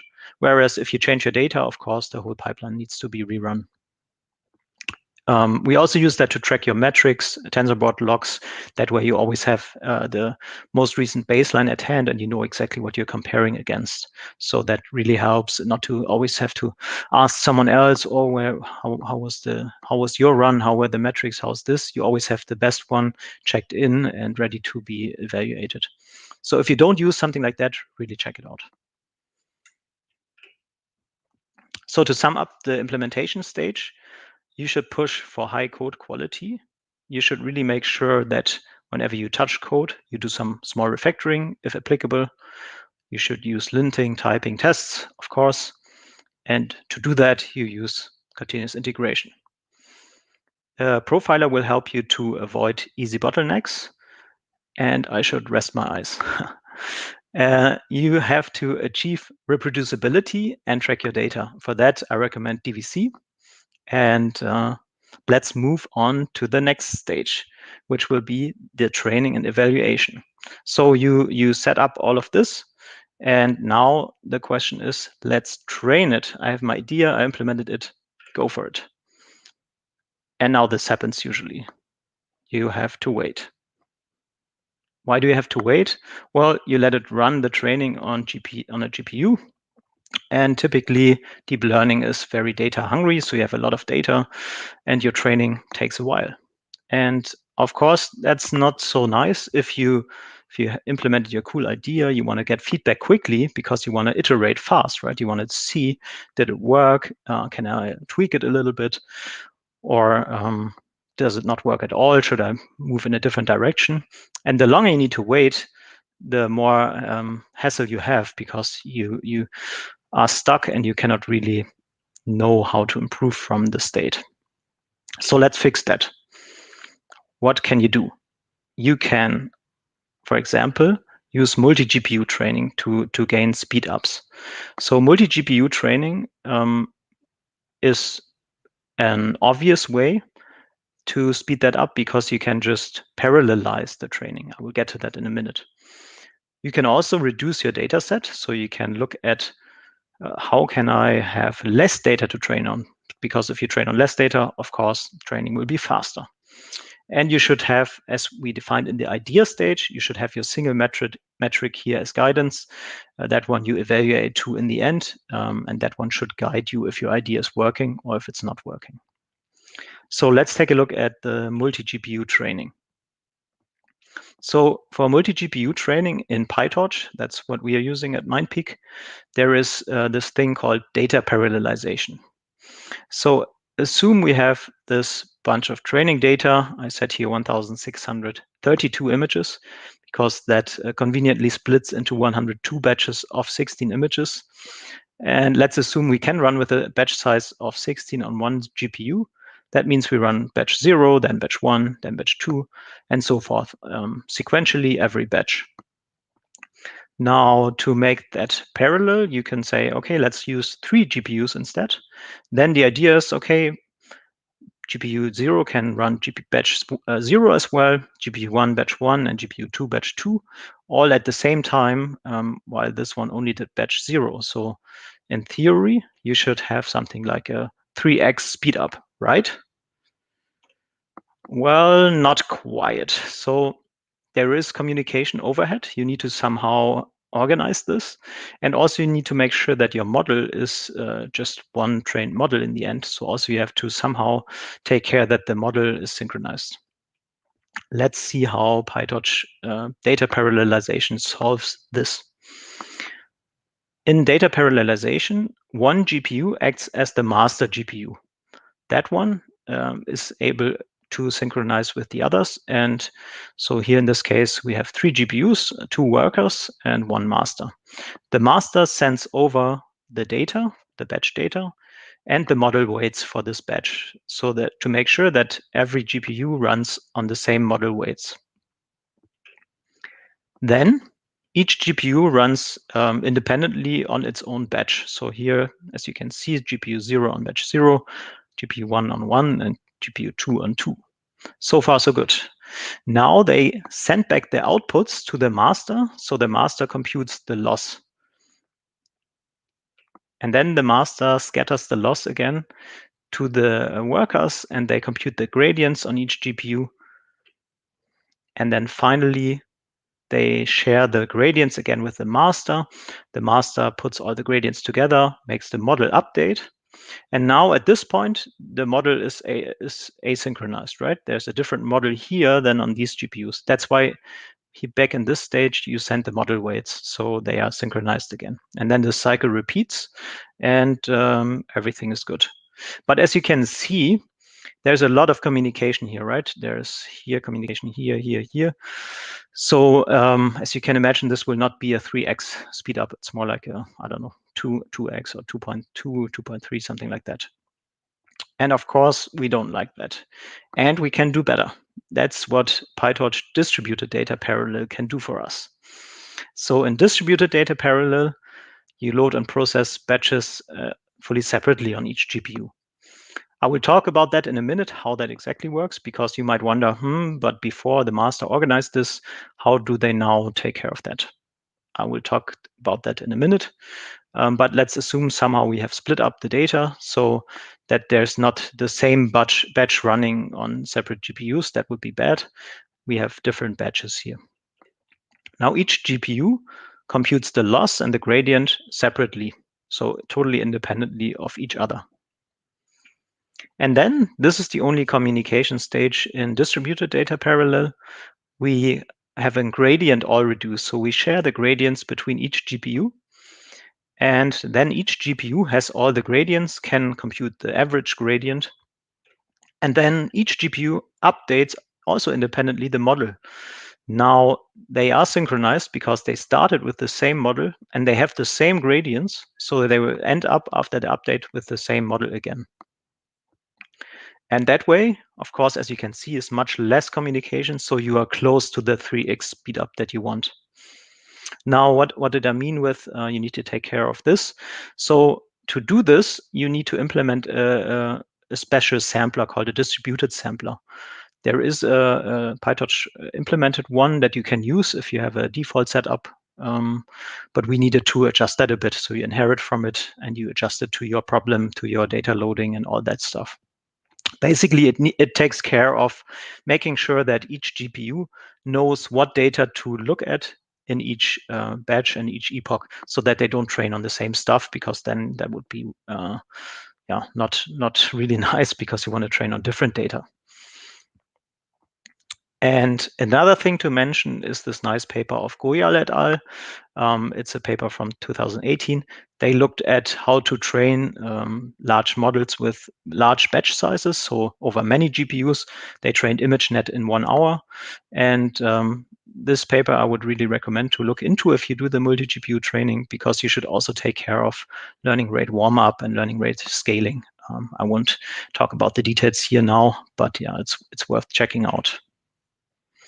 So if you have already optimized everything, you have multi-GPU training, but it still takes too long, you might consider using dataset reduction techniques. What do I mean by that? Well, one thing is you can shrink your own data, your large data set, and make it smaller, make it a representative small set. So you have 1 million images, only train on 100,000 ones. But it's not so easy to define representative, right? You could do a random sample, but then, for example, in our use case, you have many different variables like labs and scanners and stainers and all that stuff. So it's easy if you do a random sample that you end up with a distribution that is not really representative for your problem. So you risk of losing out on information. But it's easy to do. So if it's possible for your problem, just go ahead. You can then run fast experiments on the small set. And if you have something that looks promising, run it on the large set. Another possibility is to create a toy data set, which is more work, of course, because you need to do that programmatically, but it's highly customizable. You can parameterize it so that you can exactly define how you want some setup. Of course, with the toy data set, there's always the risk that you don't know how it really translates to your real data, but it's very good for idea prototyping. So for example, this is something we created as a toy data set for this cell detection problem. It's super simplified and doesn't translate to real data at all. But it's a good proxy for experiments. For example, we experimented with label noise, where in pathology, pathologists don't always agree on the exact single cells, so there definitely some label noise in the data. And we tried out how we can deal with that, and we tried many different approaches. And it really helps to train a run in 1 hour instead of 1 or 2 days. So that was really helpful in finding the right solutions. All right. So then the summary for the training and evaluation stage. Basically, you need to take care of multi-GPU training. You want to have fast training, because if you need to wait a week or even 2 weeks or so for your results, then by the time you get them, you probably have already almost forgotten about it again. And it's super hard to keep track. If you do that with many different experiments, you have results coming in very late, and yeah, it's a pain. So initially, a few years ago, we only had single GPU training, and we needed to wait a week for results sometimes, and that was really painful. So then we implemented multi-GPU training, and now we can train in a day or 2. So that's much more convenient. You implement something, you let it run overnight, and the next day you already see if the trend looks promising, and you know if your idea makes sense to look further into or not. So as I said, you can also reduce your data set by having a small representative subset, or you can build a toy data set to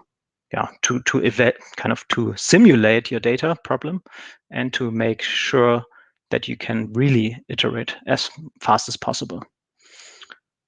Just to reiterate, of course, a single metric defined in the idea stage should be your guide pole that determines if your idea is a winner or not. If it's better on that metric, hopefully your idea was nice. If it's not, then you probably need to look into why that's the case. So now we have everything, right? We have our idea, we implemented it, we trained and evaluated it. Now, what usually happens is this. It doesn't really improve over the baseline. And of course, that's sometimes a bit frustrating or disappointing. But you must say, in machine learning, it's normal. You have a lot, you need to iterate a lot. And it's normal that ideas don't work out. But the good thing is, if you did all these tricks and tweaks, and if you have a fast cycle, a fast iteration, then it's really not so bad, because, I mean, you know that you can generate the next idea. You know that it's not, you didn't spend months of work wasted. You just spent maybe a few hours or a day, and you could try it out. And that really, really helps a lot. I mean, otherwise, it's much harder to move towards a really good deep learning model, I think. The important thing for me is that you always learn from also the failed experiments. They are very beneficial in telling you why things, I mean, you should try to ask, why did it not work? Often you take a research paper, you implement it, and then you let it run. Doesn't have the results that the research paper promised. Then ask yourself, why did it not work? What's different here than in the paper? Maybe my problem is a bit different, and maybe this doesn't really apply. How can I learn something about my data, about my problem from this experiment? Maybe I can even generate new ideas, something that will help me in the future. And what we often do is that we write a diary entry about our experiments, and that is no matter if they fail or if they work out. That's a very good, very good method, I think. We use Confluence pages for that, but you can, of course, use anything you like. You can just say, what was my idea? How did I implement it? What were the results? And what are the learnings? Did it improve over the baseline or not? If yes, nice, that's good. If not, why not? Why did it fail? What did you learn? And how can you maybe go on with next steps? And that helps not only for yourself, because often later on, a few months later, you have a similar problem or thing, and then you forgot exactly how was it. Then you can look it up in your page, you know, this is exactly how I did it. Okay, makes sense. Then maybe I try it out this way or that way. Much easier. Also for team members, you can share it. If someone asked you about something that you did before, you just reference them to the diary and they know exactly what was going on. So that's awesome. Yeah, to sum up my talk. So what can you do to improve the deep learning development cycle? Well, first use data-driven idea generation. That helps you figure out the potential categories where you can improve the most. And of course, improving a lot is what you want to do in deep learning. You should have a single evaluation metric to target so you don't get confused. It's easy to communicate in the team. It's easy to have a direct comparison between ideas. You should strive to automate everything. That means use CI pipelines to have automated tests, especially for the very important things as losses, data processing, and so forth. And you should track your data with your code. Use something like DVC. There are probably a lot of other tools that you could use as well, but we use this one and it's really nice. Yeah. Then you should take advantage of high code quality. I gave some examples, Commons as Code and the INOPS library. But of course, the most important thing is if you touch code and it doesn't look too good for you, do a refactoring, make it a bit better. That way you help out your whole team and you strive towards having much better code, much more high quality code, and you can iterate faster and it's more fun to work with. Also, take advantage of multi-GPU training. And if you do, don't waste your time on data parallel. Use distributed data parallel. Even the PyTorch documentation nowadays mentions that. I mean, there is some merit to this. So this is super easy to do, the normal data parallel. You need to not set up anything. There's no distributed sampler that you need or stuff like that. So if you just want to have a low effort multi-GPU training, of course, you can also do that. But if speed is of importance, really consider this one. And lastly, you should take advantage of learning opportunities. And that's regardless whether your experiments worked or they didn't work. Always think about what can this teach me about my problem, and then generate nice ideas from there. And if you do all of this, then you can iterate quickly and have fun doing it. So that's it from my side. I'm looking forward to your questions. Thanks.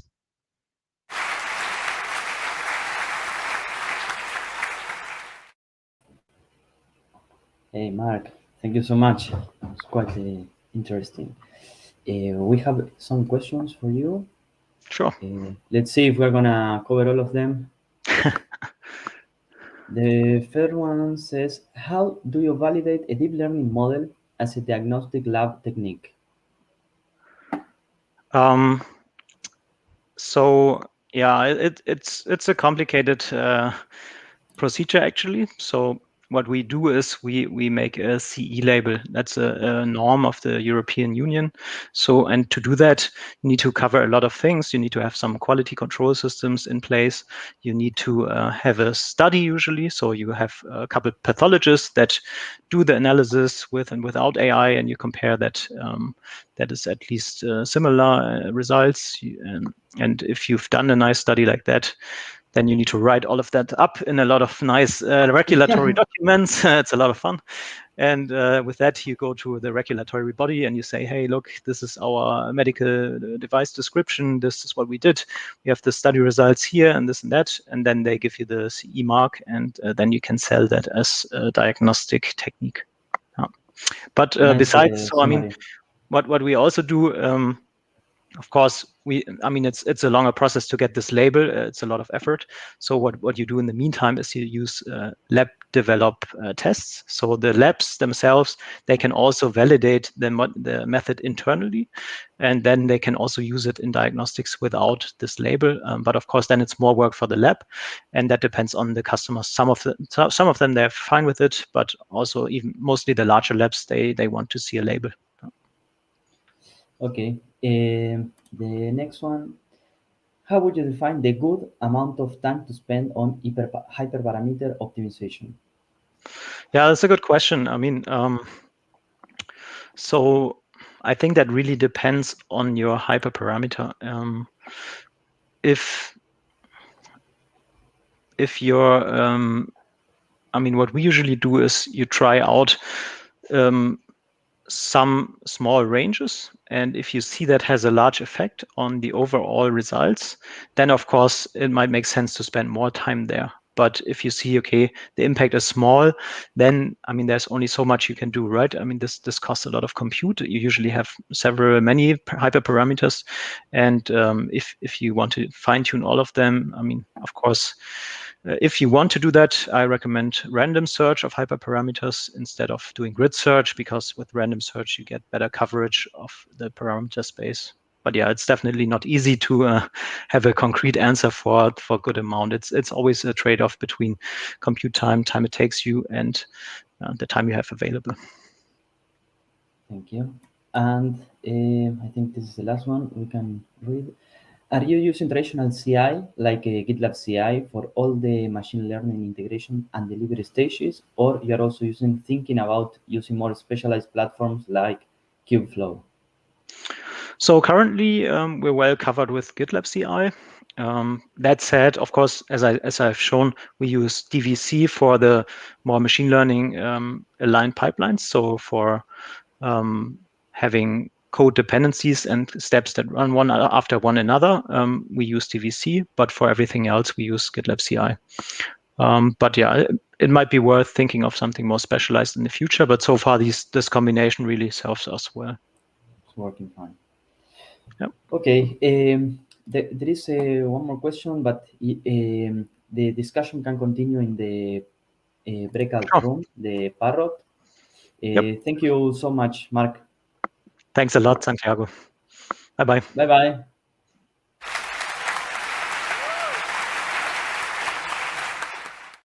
At Optiver, we strive to make data-driven decisions. To facilitate that, my team is there to provide this high-volume, high-precision market data to the rest of the firm. We use Python to build this specialized data pipeline.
You did it. You built an app.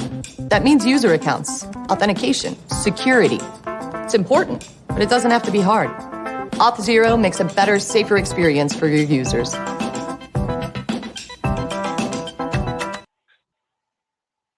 All right. Good afternoon, everyone. I hope you got some nice coffee with you. I've got mine. So we're kickstarting the data science track again, and we're gonna be joined by Alon, who's gonna be talking about causal inference. Like before Alon gets himself set up, just a quick announcement. If you haven't already, then do look out for the sprints that are going to be happening tomorrow and day after. We have some really nice projects, and you can also propose your own projects over there. So do check them out in the schedule. And yeah, if you have any issues, then let us know. And a quick thing now, moving over to the talk. Quick thing about Alan. He is a senior data scientist at Spotify, and he's going to be talking today about sliding into causal inference with Python. With that, the stage is all yours. Thank you very much. Yeah, so as the introduction said, I'm going to give you a soft introduction, a gentle introduction into the field of causal inference, and we are going to use Python in the process. So let's see the agenda for today. Excuse me for coughing. We are first going to introduce the concept of parallel universe and what-if questions. We are going to talk about the gold standard for causal inference, and that kind of will set the scene for the entire talk today. And then we are going to spend the majority of the time discussing what happens when you can't experiment. So first we'll cover common reasons why you can't experiment, and then we'll talk through a few solutions, and then we'll wrap up and I'll suggest a few next steps. Before we dive in, a couple of words about myself. A senior data scientist at Spotify, but I'm here representing myself. I'm not sharing any work from Spotify. The data you'll see today is dummy data. I'm based in the UK. I'm on Twitter, LinkedIn, and GitHub, and whatever. I got the Twitter handle for most services. And I have to admit that I often read causal inference as casual inference, even though I've been at it for a few years now. So given that it's a huge, complicated, and difficult field, and I only have 30 minutes or so, we are going to have to resort to vast oversimplifications and exuberant hand-waving. So I'm really going to give you a taste, but there's going to be a lot of homework to dive deeper into what I'm showing. And also, I'm not going to show a lot of the common techniques, only a handful of them, or even fewer than that. So there's definitely a lot more to learn about causal inference. So let's get started. When I was a wee lad in the 90s, I used to watch this show called Sliders. I really liked it. There are 4 unwitting explorers, where this guy over here in the yellow jacket, he created a sliding device which allowed him and his friends to slide between parallel universes. And the intro to the show was always, what if you found a portal to a parallel universe? What if you could slide into 1,000 different worlds where it's the same year and you're the same person, but everything else is different? So basically, the premise of the show is that they could slide to a parallel universe where, there was some sort of alternative history, like one thing changed in history, and then obviously the day-to-day in the present looks very different. And that's what we are going to try today. We, in academia and in industry, we already use simulations for many different things. If you're a data scientist, I'm sure that, like myself, sometimes you don't want to solve things analytically, so you just simulate it, for example. What I'd like to know is, can we build our own sliding device? Can we simulate parallel worlds? And before we do that, we need to start from the basics, from the gold standard of causal inference, which is experimentation, randomized controlled tries, A/B testing, and so on, different names. So we are going to have an example that will follow on throughout the slides. So I'd like to introduce you to Emma, who's my girlfriend, and that's a beautiful artist depiction of Emma. Emma really likes to knit and to crochet, and she's very talented at it. In fact, she's so talented and she's so passionate about it, she actually started her own online business, and she called it Amazon. So on Amazon, you can, she basically sells wool throughout the world. Obviously, not really. She's my girlfriend, she doesn't need no Amazon. So kind of very basic stuff, you know, many companies and online businesses send their customers emails with like prompts to go and buy some stuff. So let's say that the control emails that usually goes out has a font that is in blue or light blue. And then Emma wants to test what would happen if she changed that to orange. So she throws kind of a randomized control trial. 50% of randomly selected customers in her mailing list get the control, the default email with blue ink, blue font, and another 50% get the variant with an orange font. Now, I'm not going to cover how kind of to set up an experiment and A/B test in Python, how to analyze it, how to do the power analysis, and all those good things, mainly because Jake van der Plas did it a few years ago, and he is absolutely brilliant. I actually really like that talk in particular, and I've probably watch it once or twice a year just for the fun of it, because really is one of the best talks, in my opinion, in kind of any Python, PyCon, PyData, EuroPython talks all time. So definitely recommend checking out Jake's talk. And what Emma did was to do a randomized controlled trial, which is, as I said, the gold standard. And the reason it's the gold standard is basically because observed and potentially, more importantly, unobserved covariates are balanced between the different groups through the magic of randomization. So one example of an observed covariate, let's say that you have like a gender field. So you can balance on that, and you can imagine that there, you know, you can make up a story about, you know, why the consumption patterns of males is different than females, for example. So you need to have that balanced. But more interestingly, you can think about an unobserved covariate, which is color blindness, which obviously matters if you're going to send emails in a different color font. And when I was researching this talk, I actually found out that males are 16 times more likely to be colorblind than females. So if we, for example, assume that, you know, males and females are exactly the same in their consumption patterns, so we wouldn't care about like a randomized split on that dimension, we would introduce bias because men are much, much more likely to be colorblind, and hence they will react differently to the variant email or to the control. It depends on where they are allocated.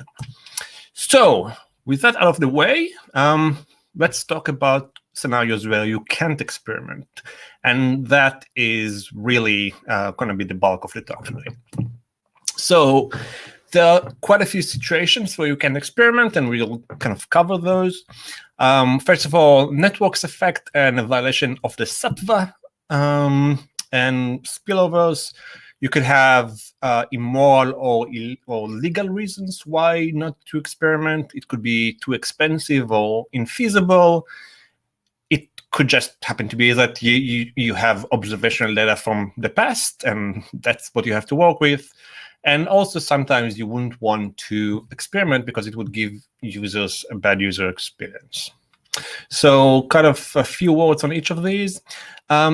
So when you do randomized controlled trials, there is sattva, stable unit treatment value assumption, which basically means that the response of one person to a treatment depends only on their own treatment allocation, and it's not affected by the treatments that other people are subject to.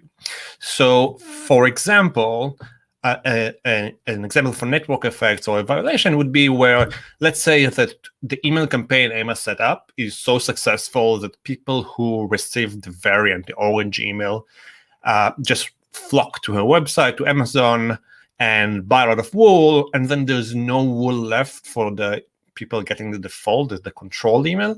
So that's where the sativa is violated, because the behavior of people who are unaffected by the treatment actually is affected by the treatment, because there's no wool for them left to buy.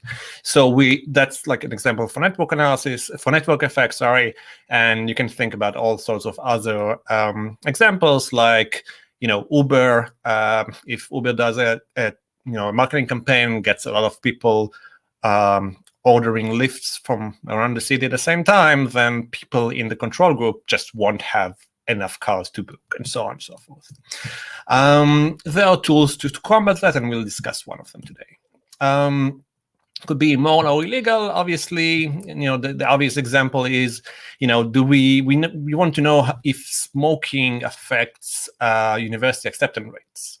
So we can't legally get a group of teens to smoke. We can shove cigarettes in their mouths for like a few years, and to keep a control group. That's not legal, not feasible. And even if it was, even if you can find like this third world country that will allow you to experiment on teenagers, you probably shouldn't. Too expensive or infeasible. For example, let's say that I'm a company, or Emma's running a marketing campaign by putting posters on tube platforms, and there's just no way for us to tell 50% of the population you are okay to view those ads, and the other 50% you're not allowed to look at the ads. It's not feasible. So we can't say who saw the ad and who was exposed or who wasn't. And there are also kind of like more straightforward reasons, like observation data and bad user experience. I don't think that those need any explaining. So what can we do if we have any of those situations? So roughly, you can think of the approaches that causal inference offers, that they fit into more or less 3 buckets, kind of, again, oversimplify things. So you either fix the allocation to control and treatment, or you create a control group, or you control the things that you don't know, which is especially tricky, but it's possible. For example, fixed effect regression, which unfortunately we don't have the time to cover today. So continuing with the MS example, let's say, let's do an example and kind of lay out the assumptions beforehand. Let's say that, when you order wool on Amazon, you only get 1 ball of wool at a time. Delivery fee is £2 flat per order, and things are at a steady state. So everything stays the same, no seasonality, nothing changes. People, customers keep ordering the same frequencies they do every month, and there's no churn, no new customers, anything like that. The system is in a steady state. And now Emma introduces a new service. She calls it Amazon Sublime, which offers unlimited free delivery for a fee of £11 a month. How would that affect the business? So let's get a data scientist and let's compare the treated to the untreated. So if we dive into the data, we'll see that Sublime subscribers averaged 13 orders a month per subscriber, and non-Sublime members ordered on average 4.7 times. So, you see an 8.3 orders uplift a month, almost 200% uplift. Perfect. That's a smashing success.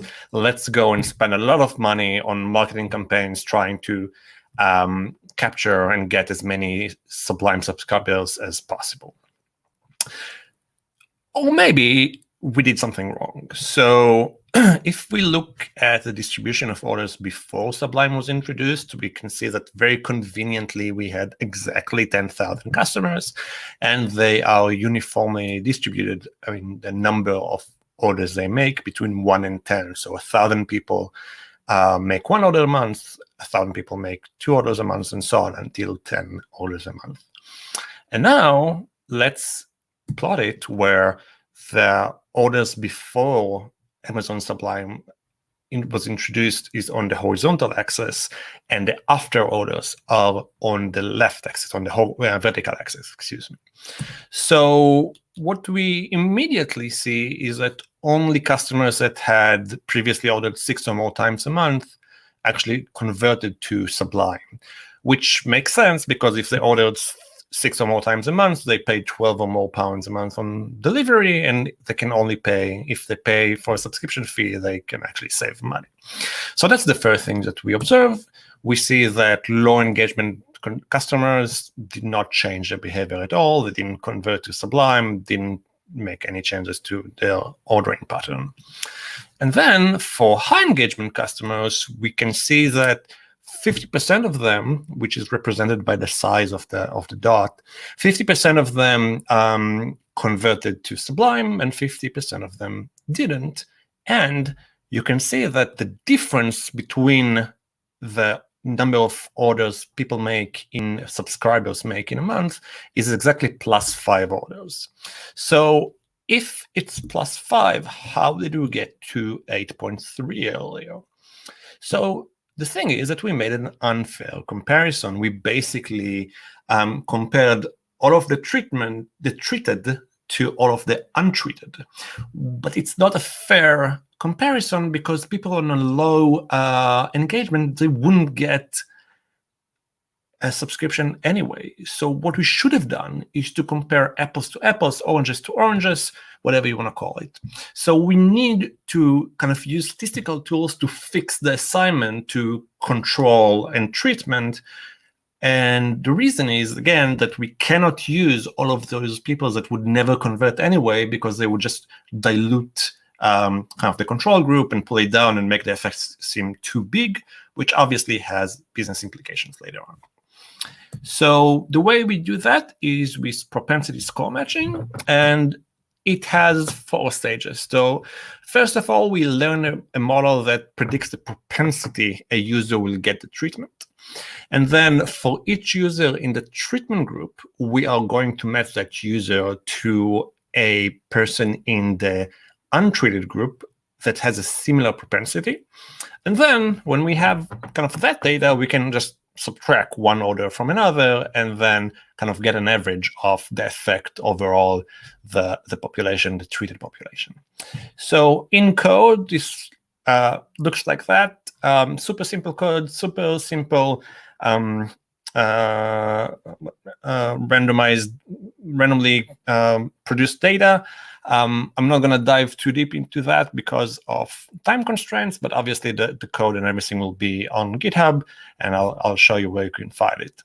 So we simulate some data. We do a bunch of stuff to establish the baseline before and after the randomization.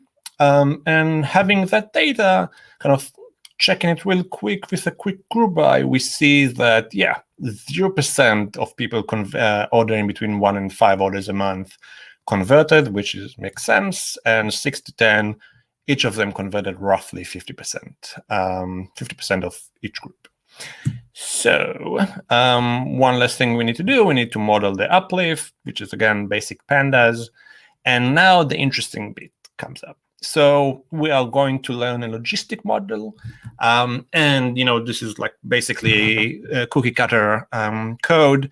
What you'll find interesting here is that I am not very concerned with splitting the data to train and test, and the reason is that I don't need my model to extrapolate to new information to be able to predict new data, the outcome for new data very well. I want to describe the data I have now. So there's no, it's okay to kind of let it pass and just go with it the way I did.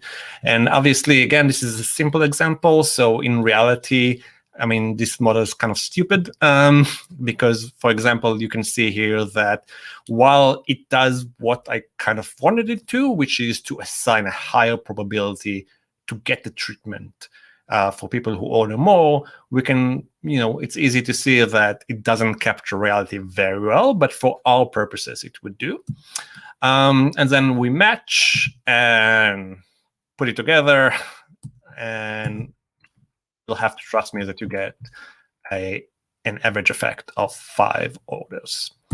So since the treatment wasn't randomized, we saw that the result was inflated. We used PSM to fix the split to look more like random assignment. And what we did actually, it's a stupid example. So PSM was actually an overkill. But the thing is that in the real world setup, you would use that when you have many covariates. So obviously, the more covariates that you have, things become more sparse, and then it's really hard to by hand match users that have similar quantities of certain covariates. So what propensity score is, it gives you one number you need to balance on. That is very, very useful.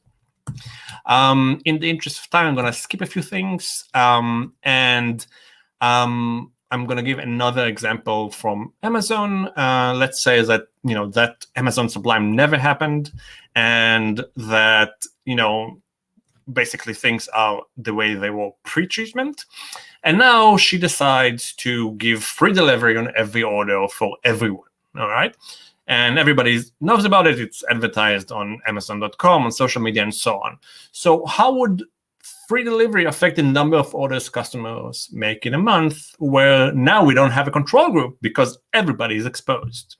So I'm going to skip a few things. And what I'm going to say is that basically in an ideal world, what we would want to do, again, we don't have a control group.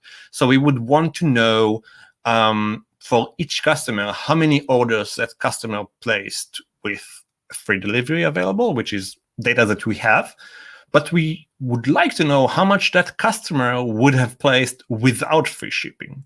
And then it would be very easy to analyze and get the actual effect of free shipping. But in reality, you only see one outcome of the world. You can't have two different worlds happening at the same time. In one, users get free delivery and make the number of orders they choose under free delivery, and compare those to, what number of orders they would make if there wasn't free delivery. And that is called the fundamental problem of causal inference, because basically we only observe one outcome per person. We don't know what would have been. And that's a key thing in causal inference, because we have models, we have techniques that make things, that give us an answer, and they give us a fairly good answer, but we never know for sure if that's the right measurement, right quantity that we wanted to estimate. So there's a bunch of stuff you can do. In the interest of time, I'm going to skip through the easy ones, the before and after, and the diff in diff. All the slides will be available later on.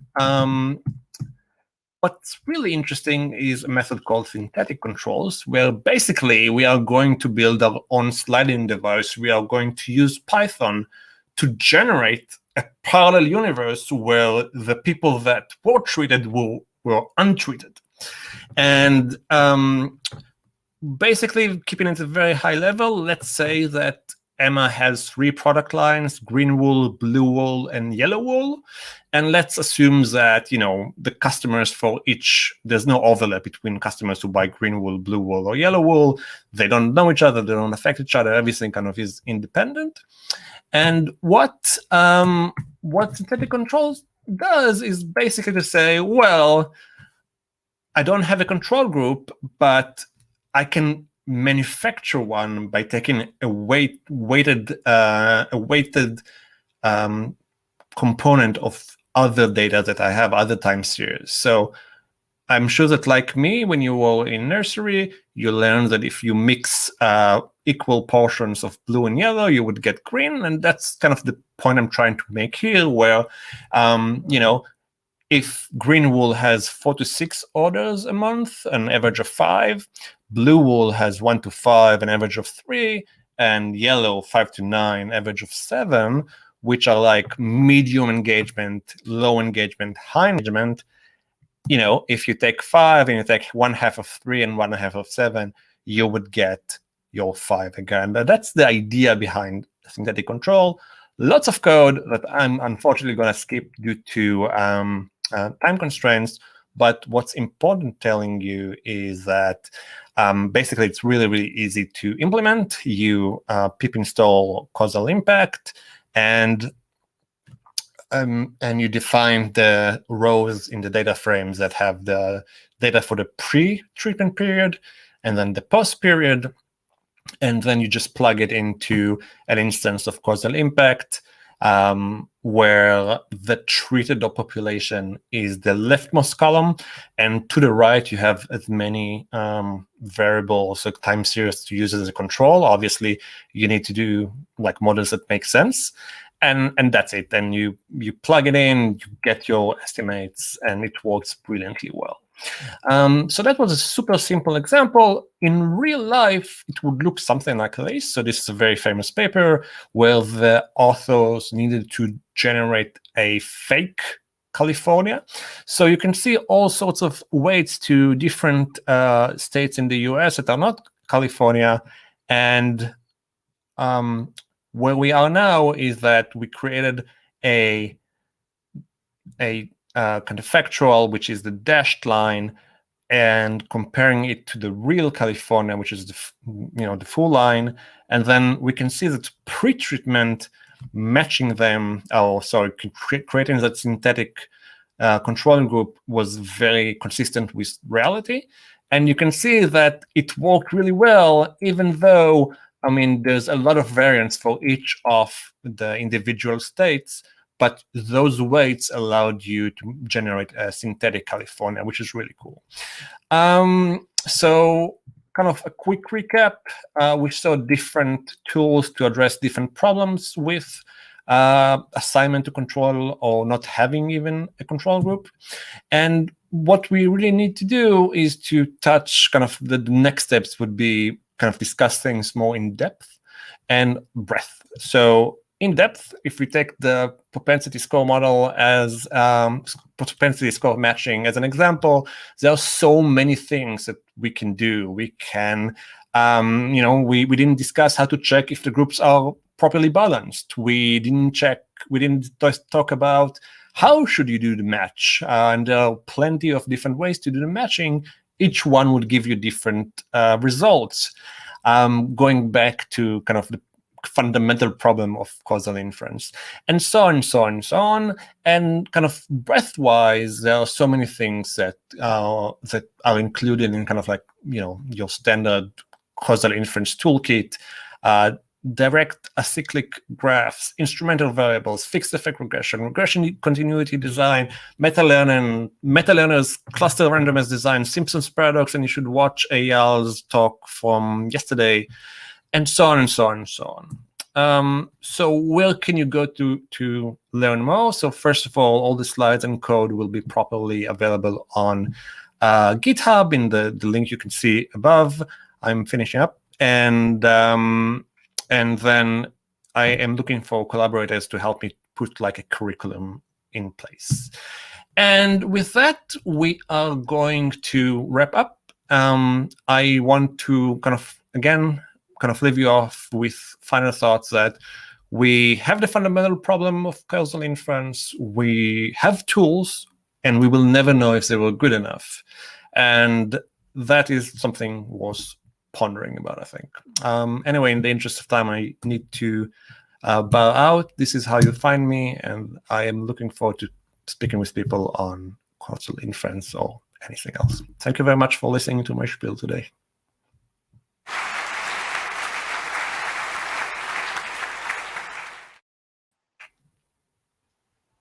All right, fantastic. I loved your talk. And especially the Amazon example. I was laughing to bits. I have to say that. We might not be able to take a lot of questions, but I just have one for you right now, right? So in this entire realm of causal inference, what do you think are the key limitations? What's that one limitation that sort of prohibits us to go further in this particular field, and if that makes sense. So what I like about causal inference is that it's still a very much like we haven't figured out all the answers. So we are still working on things. There's lots of developments, a lot of papers going out, a lot of people in different places in academia and in the private sector. They are suggesting new methods and criticizing old ones. And we haven't discussed, for example, how to validate that what you're doing actually makes sense or how to refute your models. So I think that that is the limitation, but also kind of the most exciting thing. So we don't have all the answers right now, but we're working on them and we're doing cool stuff, again, both in academia and in the private sector. So we are getting there. And obviously, kind of, I know that we are short on time, but the things that I kind of like to remind myself when I kind of go down on rabbit holes and overthink things is that, in sliders, for example, they would have one thing change in history and everything else stayed the same. So, for example, the Golden Gate Bridge was colored blue instead of orange, and that's the only difference between the two worlds. And in reality, we have chaos theory, which says that the outcomes of a system could be very, very different if there is a slight difference in the initial conditions. So I think that that's both really, really cool, really, really frustrating at times, but that makes kind of the work on causal inference kind of this fun treasure hunting exercise. I hope that makes sense. That absolutely does. Well, I know that I'm gonna find you after I'm done sharing all these sessions. For everyone else, I hope you'll be in the breakout room for any other questions. So feel free to find Alon, and thank you so much again. Thank you for having me.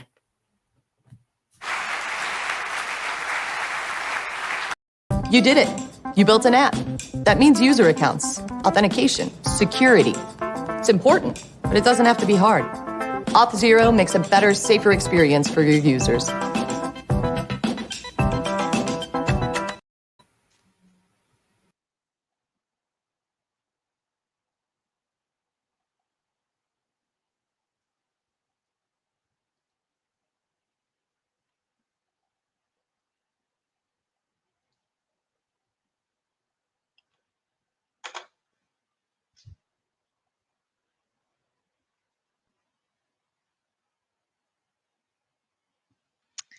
All right, welcome back. So now we have Steven with us. And Steven's going to be talking about Streamlit.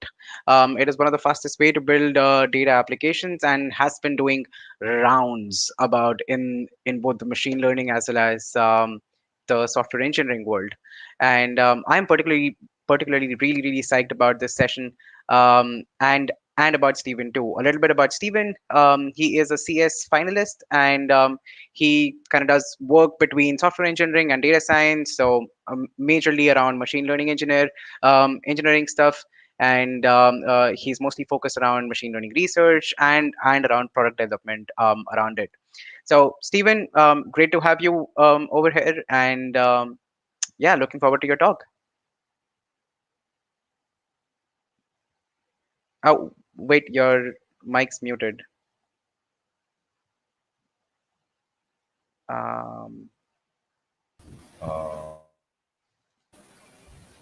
Right. So sorry about that. I'm all clear now, right? Yeah. Oh, perfect. Yeah. So thank you for having me. I'm so excited to be here, and I'm so excited to be speaking about Streamlit once again. Yeah. So can I get started?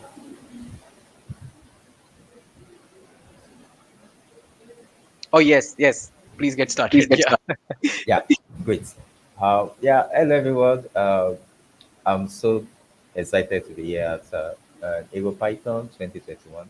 This is my first talk at EuroPython, and it's just so warm to be in here. So I'll be speaking about Streamlit, the fastest way to build data apps. And of course, my name is Stephen Kolawale. In this talk, we'll go to the problem statement, why we need Streamlit in the first place. Secondly, we're talking about Streamlit. I mean, what Streamlit is all about. And the next stuff we'll be talking about will be installing Streamlit, and we get to play around with some demo. Afterwards, we'll move on to building a simple data app with Streamlit, and I'll show you all the building blocks of a simple Streamlit app. And then we'll be having a sneak peek at the different use cases, what people have been using Streamlit for. And finally, I would go to the cons of Streamlit and just reconstruct everything that doesn't make Streamlit the perfect solution to every web app problem right now. All right. So once again, this is my profile, and I'm still in Colorado, as you all know by now. I'm a machine learning engineer, and I do mostly freelancing gigs these days. And, I'm also a computer science undergrad, currently in my final year, and also my skill set is somewhere in the intersection between software engineering and machine learning. Uh, yeah, other fun facts, I've been a Liverpool FC fan since I was a kid. I use Python for almost everything. I use it for web development, for machine learning, for data science, analytics, and all. I'll prefer not to talk about that last part. Yeah, so moving on, what's the problem statement? Oh, shoot, I'm not plotting. Okay, so if you're familiar with the normal process of building data apps, right? This is the usual process. There's the data processing step, and of course, you carry a lot of analysis out in your notebook. And the thing is, notebooks are built for experimentation, right? For analysis, and most times they get to be, they are not codes that you could share easily with people, right? And let's say you want to communicate your findings to other people, or maybe to your colleagues in your organization. So that means you copy the relevant. Well, you could always clean the notebooks, right, and send it to them. And you could also copy the relevant functions in a .py script. And let's say you want to share it to a large number of people, or maybe you want to create a demo. Then that means you need to create an app using Flask. And if you're creating an app using Flask, Flask is just for the backend. You also need to worry about HTML, CSS, JavaScript at the very least for the front end and functionality, yeah, of the web app. Yeah. So let's say you're in this ultra large organization, and you have a dedicated software engineering team, right? Then you could, and let's say you're pushing your code into production. So you could outline all the requirements on the UI UX designing, right? And you hand it over to the engineering team, and of course they could create a performance app, based on your requirements. And then the lead will probably tell you, hey man, we have lots of projects we're monitoring, so we'll only be able to carry out updates on your app, let's say once in few months or so. Now that's the initial process. Now that leads us to our pain points. Uh, the pain points are number one, the software engineering team. When you depend on them because they are handling lots of projects, that means that it takes up a bunch of your time. I mean, the communication to and fro is always difficult and messy to maintain. And of course, you can't just create new features and updates on the whim because the software development team have lots of projects they're monitoring, right? And most times we could create these apps ourselves, right? But the number one issue is some of us, if you're like me, I can't recognize a purple color from a blue color. So lots of us suck at design and we rather write code. I mean, we would rather write code for analysis or for faith engineering than write code for aesthetics. Yeah. And also creating web apps usually consume a huge amount of our time. And you also need to consider the learning curve. I mean, you need to know how to create applications with Flask, and then you need to bother with the front end frameworks. Yeah. And also, yeah, I mentioned this earlier. Some of us we prefer to use our code to generate insights, and build models, rather than use code to provide user with aesthetic experience. So that leads us to this million-dollar question. What if you could build apps as easily as writing Python script, right? Yeah, and that leads us to Streamlit. Uh, what's Streamlit? Streamlit is all about building apps as easily as writing Python script. Uh, let's say you have a Python script right here, and then you sprinkle in a few API calls into your functions. and you move over here, and you can show up your beautiful and performance web app. It's that easy, yeah. And we'll go to a demo very soon. And one other advantage of Streamlit is that it covers most UIs using data app. If you build some visualizations in data app, if you've been building web apps before, then you're familiar that you need to consider the layout, right? You need to decide, maybe you want to place a particular chart by the side, or you want to place it, you want it to take up a rich space on your web app, right? You might want sliders, you might want checkboxes, you might want markdowns, right? And all these things, they usually take up a huge amount of lines of code, right? But in Streamlit, you could just implement all this, with a single line of code. You could do something like import Streamlit as st. Then you could have st.sidebar, select bus, st.radio, and so on and so forth. And I think that's very cool. One other stuff is Streamlit supports multiple interactive visualization libraries. If you're used to creating libraries, right? Then if they're used to creating visualizations, then that means Plotly, Author, Brocade, Matplotlib and Seaborn. And Streamlit provides support for all these libraries. I mean, I there's a project I'm working on currently using Streamlit as for the dashboard part, and I think I'm using Plotly for the visualization, and it supports lots of visualization libraries out of the box, and you don't used to get this that often. Yeah, so let's move on to installing Streamlit and play. To install Streamlit, all you need to do is to click install Streamlit, and then you try out Streamlit Hello. Yeah, so I'm going to try that out in my command prompt.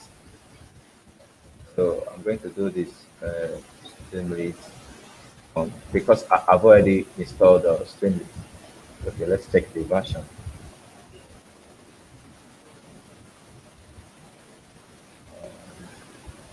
Oh yeah, so 0.84. That's the version of my Streamlit. If you don't have Streamlit installed already, you won't be able to do that. Right? So I'm going to try out Streamlit now.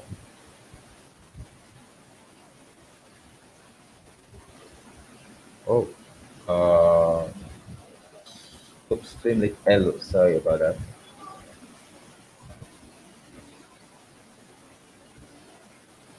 All right, so you can see the local host 8501, and sustain this up. Oh yeah, so you could see the web app provider, and you could select different kind of demo. I'm going to select this, and what do we have here? You can see a little animation, and I think this is quite cool. Uh, I think this is quite cool. There is a place where we could check for the code. So I guess it's still running, so you can see that. Yeah, you can check out the plotting demo also. Yeah, and then you can see the animation. There's a little animation combined with the plotting. All right, so look at the code over here, and I think we did that in less than 20 lines of code, and I think that's quite cool. You know. Yeah, so moving on.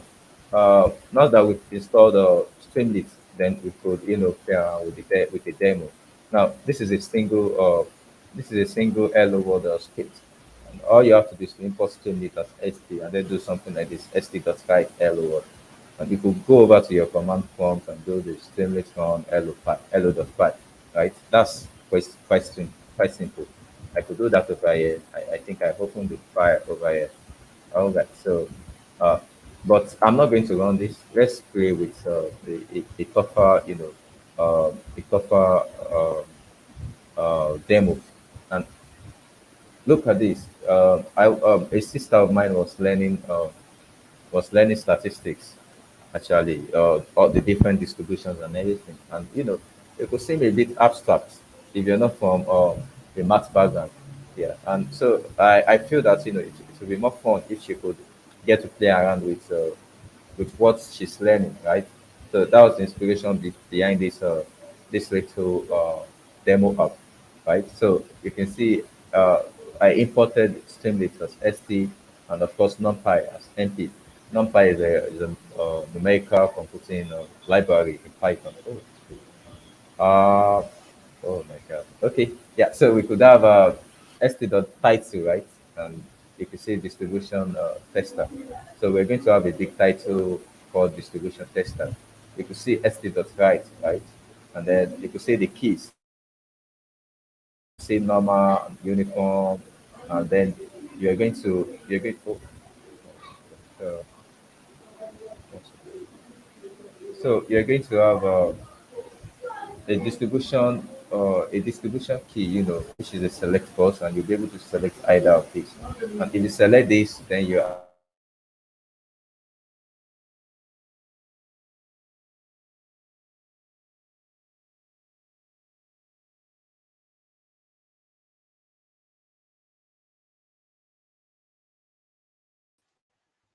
Hey, Stephen, we can't hear you.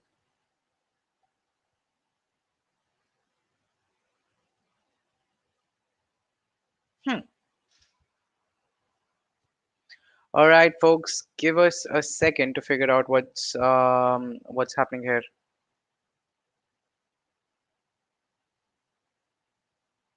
All right.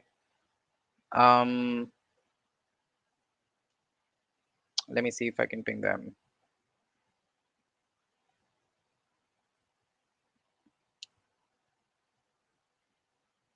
All right. I reckon their laptop's not working. All right. Maybe we go for a quick 5 minute break in the meantime, and I'll try to get in touch with the speaker in the meantime. All right.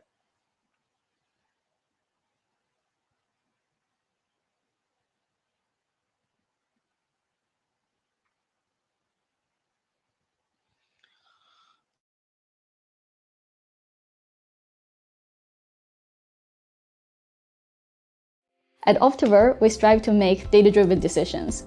To facilitate that, my team is there to provide this high-volume, high-precision market data to the rest of the firm. We use Python to build this specialized data pipeline.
A nevem László, és 8 év vagyok a Bloombergnél, jelenleg a Python infrastruktúra csapat tagjaként.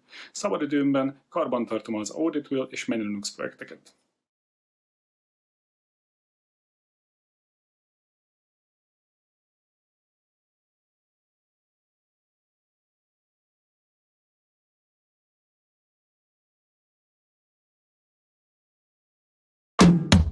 Energy is part of our daily lives, but do you understand where it comes from, how it's transported, bought, sold, and the software that powers this?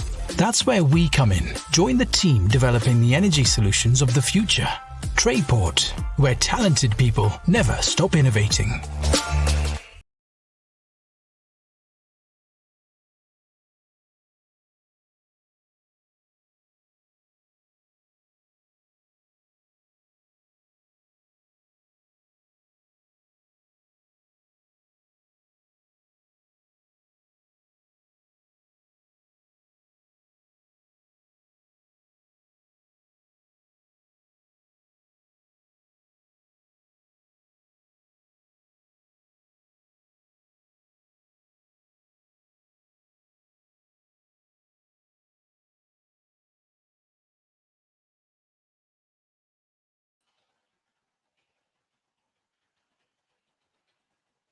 All right. Looks like we have Stephen back. Um, I'm Hey, so Steve. sorry about that. Yeah. I Uh, good, you're right, man. Just a quick check. So we only have 10 minutes left oh, in the talk. So maybe you would want to skip some slides or skip something, and maybe you can use the open spaces later on to cover those. So including Q&A, we only have 10 minutes left. All right. all right. All right. All right. Good. Over to you, man. Okay. Yeah. So, yeah. So we have the keys, which is a list containing normal and uniform. And of course, you could there's this select box. ST the select box means you're going to have a select box, and the select box is going to contain normal and uniform. So if the user selects normal, you're going to have a randomly generated number between the range of 0 to 1000. And but if the user selects uniform, then you're going to have a list, an array of numbers, of 1000 numbers, generated between the range of 0 to 100, right? And you're going to have a line chart plotting the norms, which is the result of whatever the user selects. So I'm going to go over to my browser, and I'm going to try Streamlit run, run this tool file. Guys. Oops.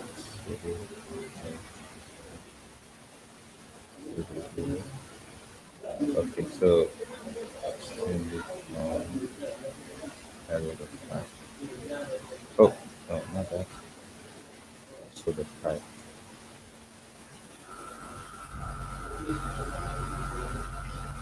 Alright, so it's going to open up on my browser. All right, so you can see that you can see the title, you can see the st.height, you can see the select box, right? And normal was selected as default. So if I change this to uniform, you can see that the chart is different now. And I think we did this um, in less than just 16 lines of code, with spaces and everything, more like 12 lines of code. And I think that's amazing. We couldn't have done that this in Flask, in that amount of time. All right, so moving forward. Um, okay, yeah, so moving forward. Uh, So would have a use of some use cases of Streamlit, right? And then yeah, so the first one I'll show is this. There's this Udacity self-driving car photo data set. This was created by the Streamlit team, and you can run a complete neural net, right, in real time from within the app. I will show you the link to this later on. Yeah, so let me show you some couple of others. Um, Oh, okay. Yeah. So, this is the demo I was talking about. You can check it out. Here's another link. This was created by a friend of mine, Moyosola. And here's another link. This is a link to the gallery, to Streamlit Gallery. The Streamlit Gallery contains apps that have been built by other Streamlit developers, across the globe. And you could see lots of interesting use cases over here. There's this New York City Uber ride sharing data, and you could see lots of stuff. Yeah. So, and of course, it cuts across many fields. To see computer vision, and you can see the UMA post estimator, you can see the nearest type transfer, and lots of other use cases of Streamlit, right? So you could check, yes, the demo of the self-driving car. So yes, the link to the GitHub repository. So you could check this out. You could check this out later, right? Yeah. So finally, this was the app that was built by this friend of mine. Of course, you could see it's LiDAR here. Um, you could select the kind of house, the kind of location you want. This was built for major cities in Lagos State. Lagos is in Nigeria, right? So you could pick any city. Let's say you pick Lekki, for example, and you could choose the number of bathrooms, the number of bedrooms, the number of toilets. You could choose all these options, and you could press evaluate once done. and you're going to have an estimation of the price of that house. Over here, I think we have 2.3 million naira, as the house, with the selected frequencies. All right. So, moving on. Moving on. Yeah. So let's go through the reasons why Streamlit might not be that awesome. And I think the number one is the convenience flexibility trade-off. The fact that Streamlit abstract out most of this uh, UI decision making for you, even though it's a point of strength, I mean, the source of strength is also a weakness point, right?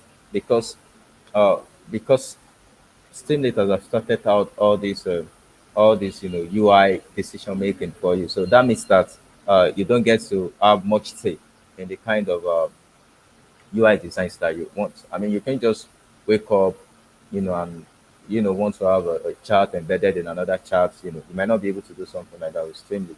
And actually, I feel this has been greatly improved on, because I remember the first time I gave a talk on Streamlit, which was about a year ago. You couldn't place a chart, side by side, two charts or three charts side by side. But right now you could do that. You could play up to five, six charts as much as you want, side by side. Yeah. So another is the size of data input, and uh, I remember the first time I spoke about this, it was 50 MB. You can't upload uh, file, files larger than 15 megabytes. But right now you can upload files up to 200 megabytes, and Streamlit is very flexible about the kind of files that you can upload and the kind of checks that you can put in place. And also limited support for videos and animations. And as I was saying, all these cons are being greatly improved on. Yeah, even though the support is still limited, but it wasn't as limited as before. And you can build apps with functionalities, with complex functionalities. For example, you having a newsletter subscription, you having a user to user interaction, right?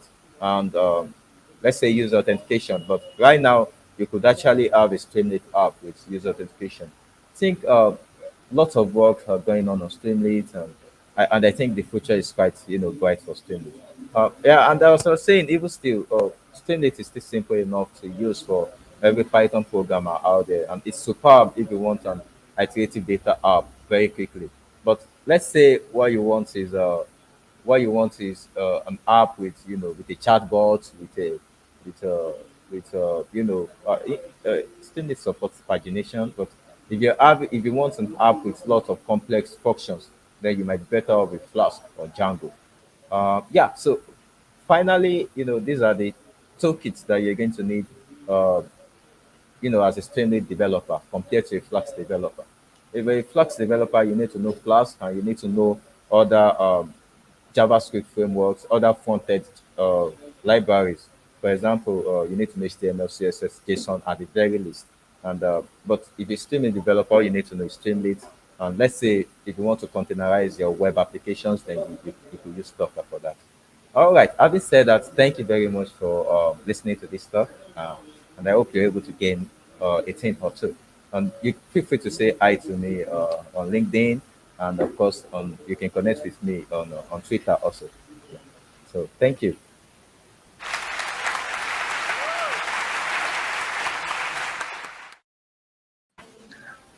Perfect. I'm glad you were able to, finish your talk. Oh, yeah. Yeah, Thank you. bad time to miss the notification of low battery though. All right. Yeah. So we can probably take one question, and people who have questions later on can probably reach out to you in the breakout session. So the question Oh, is, okay. can one password protect access to Streamlit generated pages, and can they collect information in a password protected area if they have more than one? Oh, yeah, definitely, definitely. Uh, I think some of the first use cases of Streamlit were as demo apps. I mean, it's not something that you could push into production. But these days, people are, creating production scale app more and more with Streamlit. And yes, this is something I think I still saw it on Streamlit.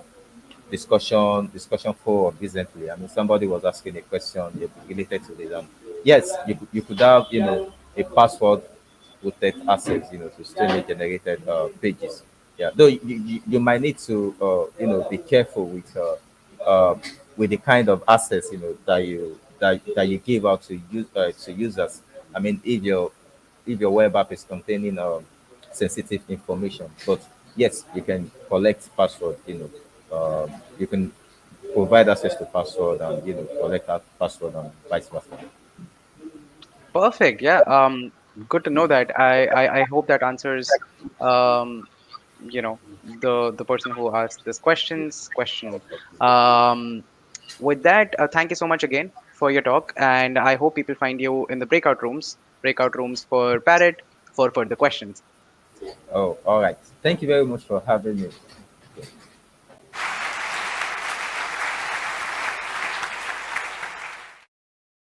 At Optiver, we strive to make data-driven decisions. To facilitate that, my team is there to provide this high-volume, high-precision market data to the rest of the firm. We use Python to build this specialized data pipeline.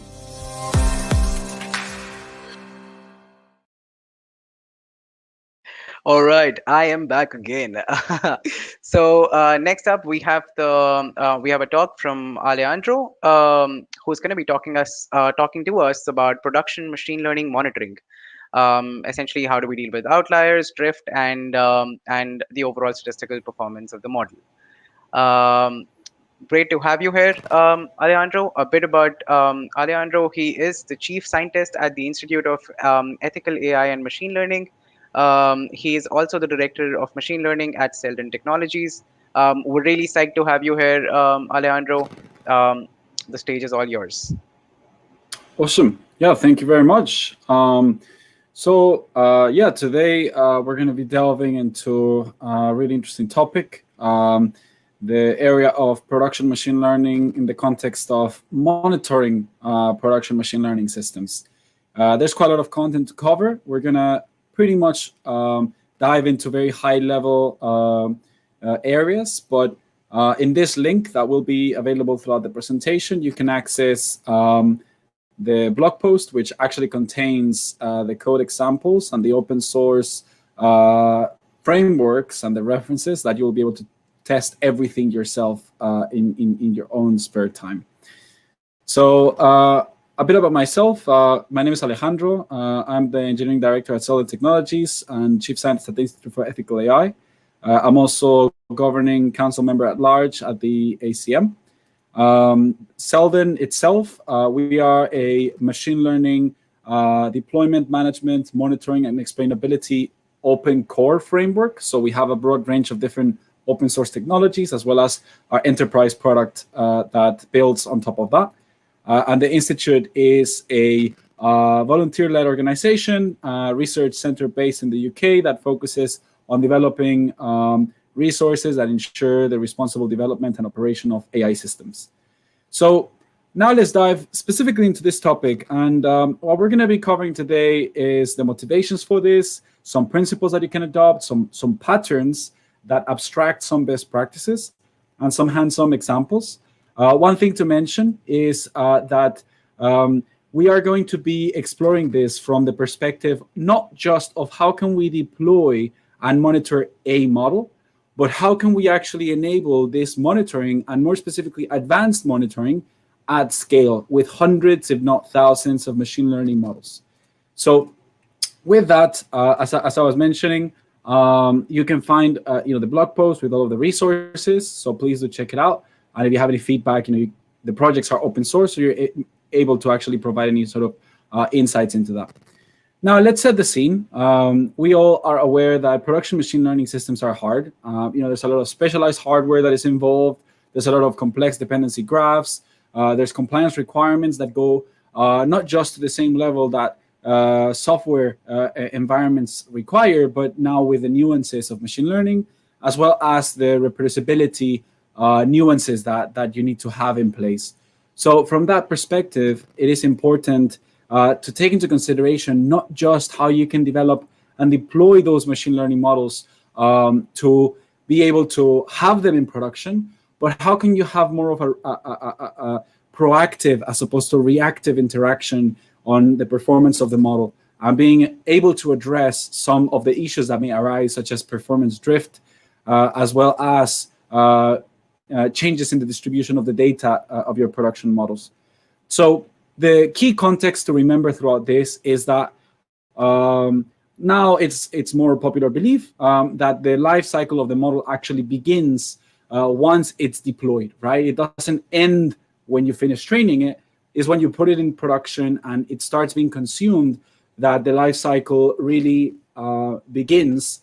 And you need to make sure that you have the infrastructure and capabilities in place in order for you to have the robust requirements from a more proactive perspective. The ability to know when you need to retrain the model, the ability to know when you have to identify and deep dive into a specific prediction, as well as the general health of the models themselves. So what we're going to be doing today is seeing how this applies into a model specifically. We're going to be deploying a single model as a microservice. We're going to be then able to see how this deployed model can expose metrics that could be used for performance, for statistical performance, for outlier detection, for drift detection, and for explainability. So what we're going to be doing today is we're going to be taking the hello world of machine learning, this CIFAR 10 classification. This is basically a model that takes as an input an image and predicts one of 10 classes. In this case, it would be the image of a truck, and it would predict the last class, which in this case would be a truck, right? So this is basically what our model is going to do. Given that we focus on the production life cycle of the model, we're not going to be training the model from scratch, but the code is available if you want to do it. It takes a couple of hours, but we're going to be just fetching this ResNet32 CIFAR 10 model. So it's basically a TensorFlow-based model that we're going to be able to leverage with Python. We're going to be running the input being an image, and then the output in this case is going to be an array showing us that it's the image, the class of a truck, right? The way that we're going to now productionize it is using this framework called Seldon Core. So Seldon Core allows you to convert or go from an artifact, right? So what we just saw, a model artifact, an exported binary, like a pickled binary, or a Python, Java, or R code wrapper into a fully fledged microservice that can be deployed in Kubernetes and has a set of building blocks that allow you to actually connect into complex structures, like having multi-arm bandits, outlier detectors, feature transformations as part of your separate reusable components that in themselves are services, right? So the way that this is done is basically taking that artifact that we had or creating a class wrapper, which in this case is just a simple Python class with a predict method. Once we actually convert it into a full container using the source to image command line interface, we're going to basically have a component, a container that we can deploy and that will expose a REST, gRPC, and Kafka endpoint that will allow us to be able to perform inference on anything that we send. So whatever goes through this predict method basically is passed through the model and then is returned to us, right? Very intuitive. Now, the way that we're able to leverage Seldon Core is through the Kubernetes way, right? Defining your configuration schemas or your manifests. In this case, we are able to leverage some of the prepackaged model servers. So in this case, it could be TensorFlow serving, it could be Triton, it could be a scikit-learn model server. But in this case, we're using the TensorFlow server, and we're providing that binary as a Google bucket, right? So what we ended up doing was just exporting the artifact and then uploading it into a Google bucket so that we can then just provide this in this declarative way into Seldon, so that then Seldon is able to basically take this and create the relevant containers, services, networking, etc. So now this basically becomes a fully fledged microservice. Now we are able to see this as the same inputs that we were running in our local model. We can now run it as a REST request, right? So we're sending a request to a predict method containing that input image, and then our output is basically that class, which is basically a truck, right? So we've deployed the model, but again, this is where the talk really starts, right? Because the point of the talk is deploying the model and then monitoring it, right? So what we're going to now start looking at is the monitoring pieces, which you will be able to find a lot of relevant examples if you're interested to dive deeper into the Seldon Core repo. I mean, this is open source, so please go ahead. If you find an issue, open an issue. That's the beauty of open source. So let's actually have a look at what is the anatomy of production machine learning systems, right? Because the life cycle of a model starts from data to experimentation to deployment to monitoring, right? So the way that we can abstract it is by able to see that a data scientist will be either through their Jupyter notebook or through an ETL pipeline, they will be converting training data into train model artifacts, right? This could be either that binary that we saw before or the container that we saw before. Then the next step is to be able to productionize it, either through the manual CLI or by introducing a CI pipeline that automatically performs that deployment that allows us to have those deployed services, which ultimately have inference data that passes through them, right? So any new data that you want to consume, you would pass it through the models. But where are the metrics, right? So the 4 key areas that we're going to be delving into today, there are a little bit more, but these are performance metrics and tracing. So this is the same things that you would want to monitor for a microservice. Statistical performance. So this is basically model machine learning specific metrics that you would want to monitor. Drift detection and outlier detection for data that perhaps is wanted to be flagged, being outside of the distribution in one way or another. And then finally, explainability in the context of production models.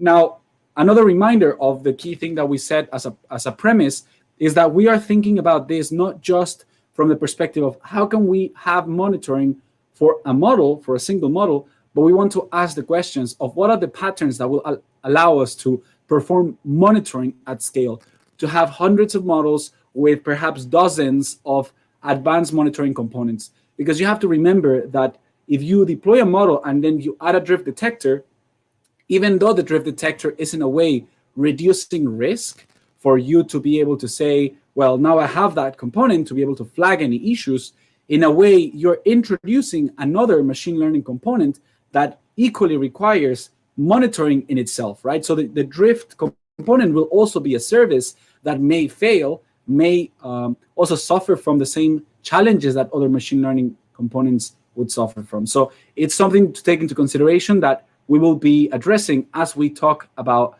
the different patterns in a more sort of like higher level perspective. So starting with performance monitoring, this is basically analogous to your machine learning microservice monitoring. So this is monitoring the performance of your running service, right? This is to identify potential bottlenecks in performance, debug and diagnose unexpected performance on that service. And this is really the usual things that you would imagine, like CPU percentage, etc., which we will see in a bit.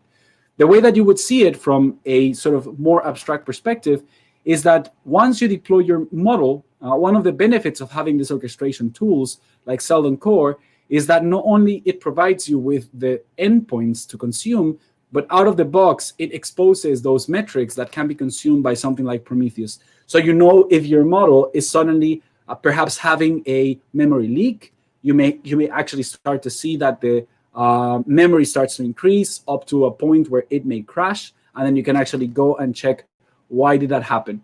Similarly, you can actually see some things such as the performance of the model itself, given that a lot of the work that it's done is CPU intensive, right? So if you have worked with Python before, you know of the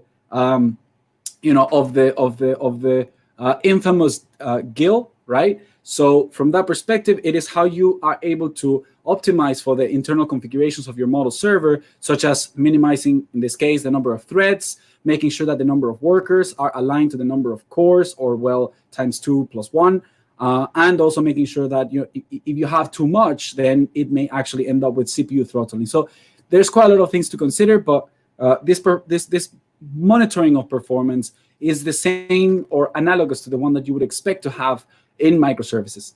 And from that perspective, it could be things like latency, requests per second, CPU memory usage utilization, number of successful and failed requests, etc., etc. So these are equally important and still shouldn't be kind of like left off in your machine learning stack. The second point is statistical monitoring. So for statistical monitoring, we need to take into consideration now not just generic microservice metrics, because even though it is still a production software system, we are still dealing with something that is much more nuanced. And in this case, the machine learning components will also require some further metrics that are going to be very specialized. In this case, it would be perhaps something that may require the correct target labels, right? So in your training environment, when you train your model, you're going to have your data and your target labels, right? And you're going to be able to train a model because you have all of that data in there. However, when you deploy a model, you are not going to have those target labels, right? Because it's inference data. It's unseen data points.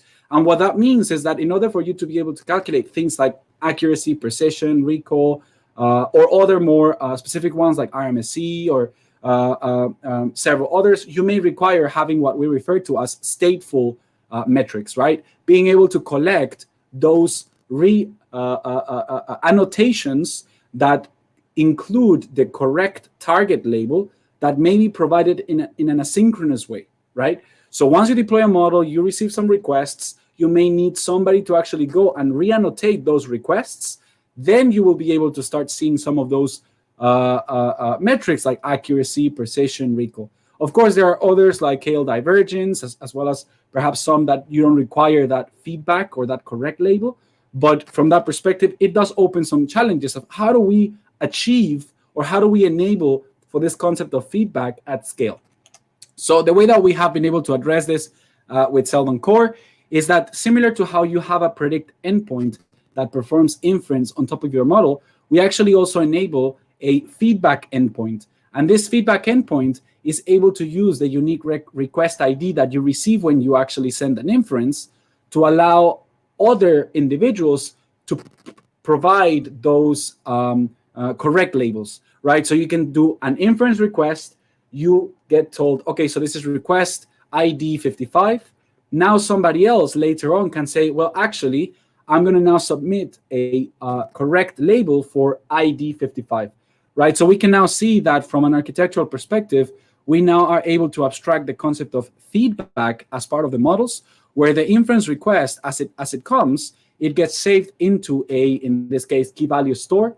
And when the actual feedback is provided, instead of actually being calculated inside of the actual microservice, this corrected label is actually forwarded into any other advanced monitoring components that want to do something with it. In this case, we have a component that just so happens to be listening to any feedback to be able to take that ID, fetch the inference request, make the comparison, and update its current status so that you're able to then expose the specific stateful metrics through this advanced monitoring component, which we name as metric server. Now, some of the metrics that are provided wouldn't be just like the accuracy, right? Because you may want to actually have further granularity so that you can actually get, things like the accuracy per class or per subclass. You may want to get the precision and recall per subclass, etc. So from that perspective, you may want to capture the true positives, true negatives, false negatives, and individual, prediction probabilities, as well as other things. Now, what a metric server looks like in practice, basically, it's another sort of like abstraction that allows you to basically take the truth, the response, and be able to calculate those particular components. So from that note, then you can see the intuition of abstracting the different servers and services so that you don't actually have to augment too much into the logic of your model itself, and also to not affect the performance. Now, in regards to outlier and drift, it's similar in regards to the principles and the core concepts. Outlier detection is to be able to identify potential anomalies in your data, and drift is for being able to identify a divergence in the data that you're seeing or the predictions.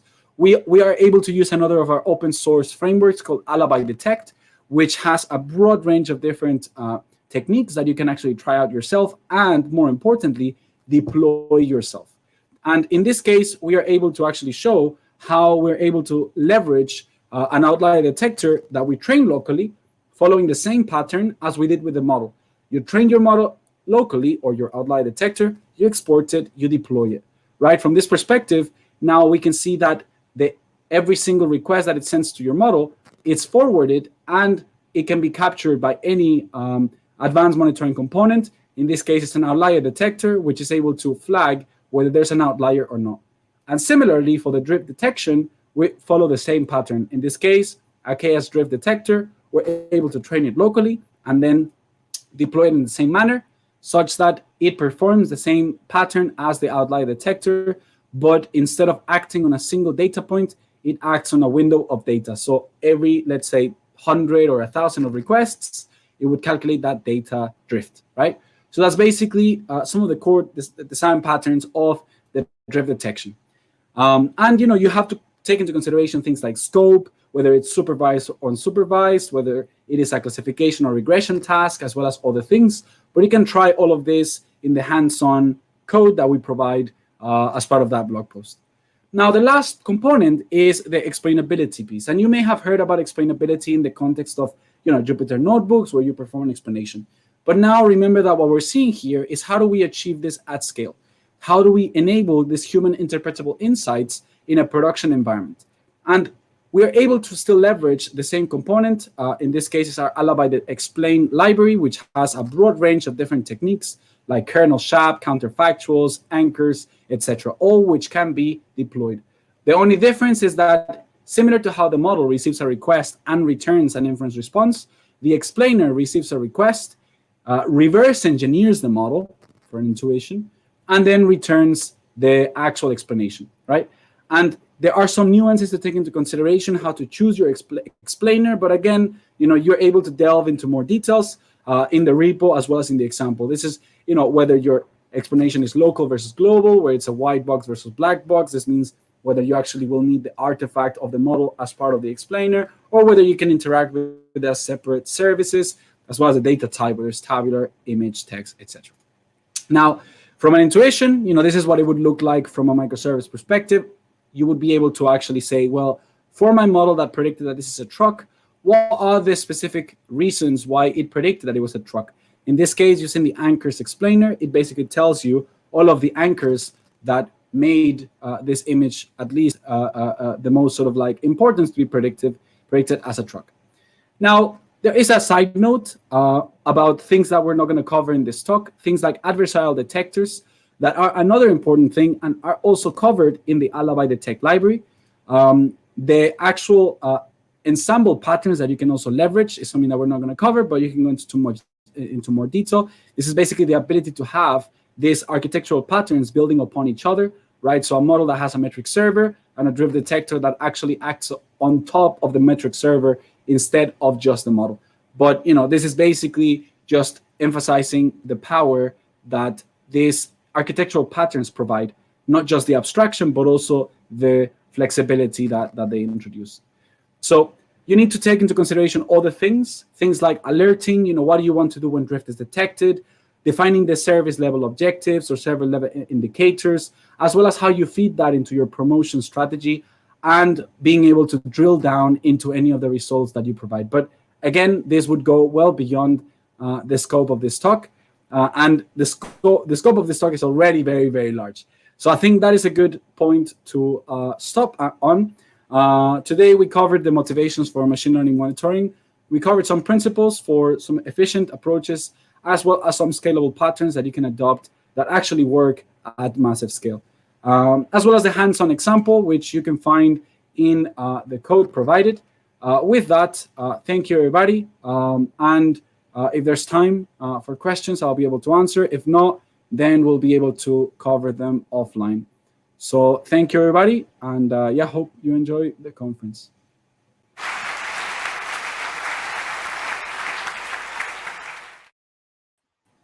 All right, what a lovely talk. I think you were able to simplify a lot of concepts, and if someone like me could understand it, then I'm pretty sure a lot of participants would have been able to understand it. So again, thank you so much for the lovely talk.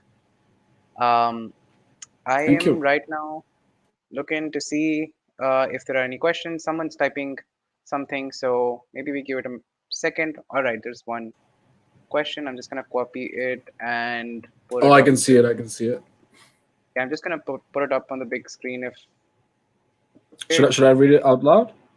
Yeah, so it is, what would you do if a model starts to drift, but the model takes days to retrain? Would you keep the existing one in production until the new one is retrained? I mean, that's a great question, and that's very much a corner. Well, not, I wouldn't say a corner case. Probably, I mean, something super common as well. I mean, unfortunately, when there's a time constraint, there's a time constraint, right? Like if it takes days to retrain and you found out that there's drift, then there would be kind of like an assessment of what that drift really means, and that's actually something that our data science team is working on. Is around the question of perhaps not all drift is bad. It is the question of like which drift is the one that would perhaps have certain implications, and the interpretability of drift that is flagged. But in your context, I mean, there's a lot to consider. It's basically what is the risk of keeping the model running based on what that drift means in particular. So yeah, I mean, not a very sort of like, black and white answer. But yeah, I mean, fortunately, some of these libraries and some of these patterns should at least provide you with a core foundation to tackle those challenges. Mm-hmm. All right, I hope that answers the question of the person who asked it. And someone said that this is the best talk of the conference, so congratulations on that. Well, I really appreciate it. These are the best attendees of the conference. Well, I don't know. Fantastic. So in that case, if anyone has any questions, then they can probably find you in the breakout room of Parrot. And thanks again for your talk. Thank you very much. All right.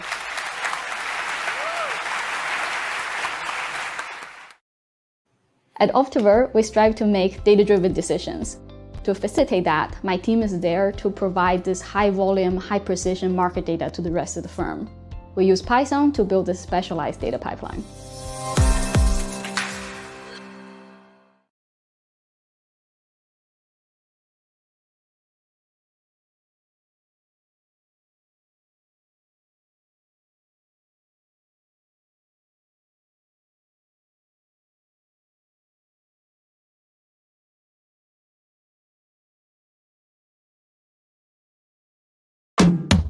Energy is part of our daily lives, but do you understand where it comes from, how it's transported, bought, sold, and the software that powers this? That's where we come in. Join the team developing the energy solutions of the future. Trayport, where talented people never stop innovating. At Optiver, we strive to make data-driven decisions. To facilitate that, my team is there to provide this high-volume, high-precision market data to the rest of the firm. We use Python to build this specialized data pipeline.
A nevem László, és 8 év vagyok a Bloombergnél, jelenleg a Python infrastruktúra csapat tagjaként.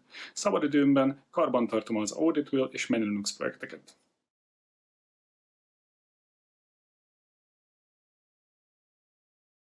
You did it. You built an app. That means user accounts, authentication, security. It's important, but it doesn't have to be hard. Auth0 makes a better, safer experience for your users.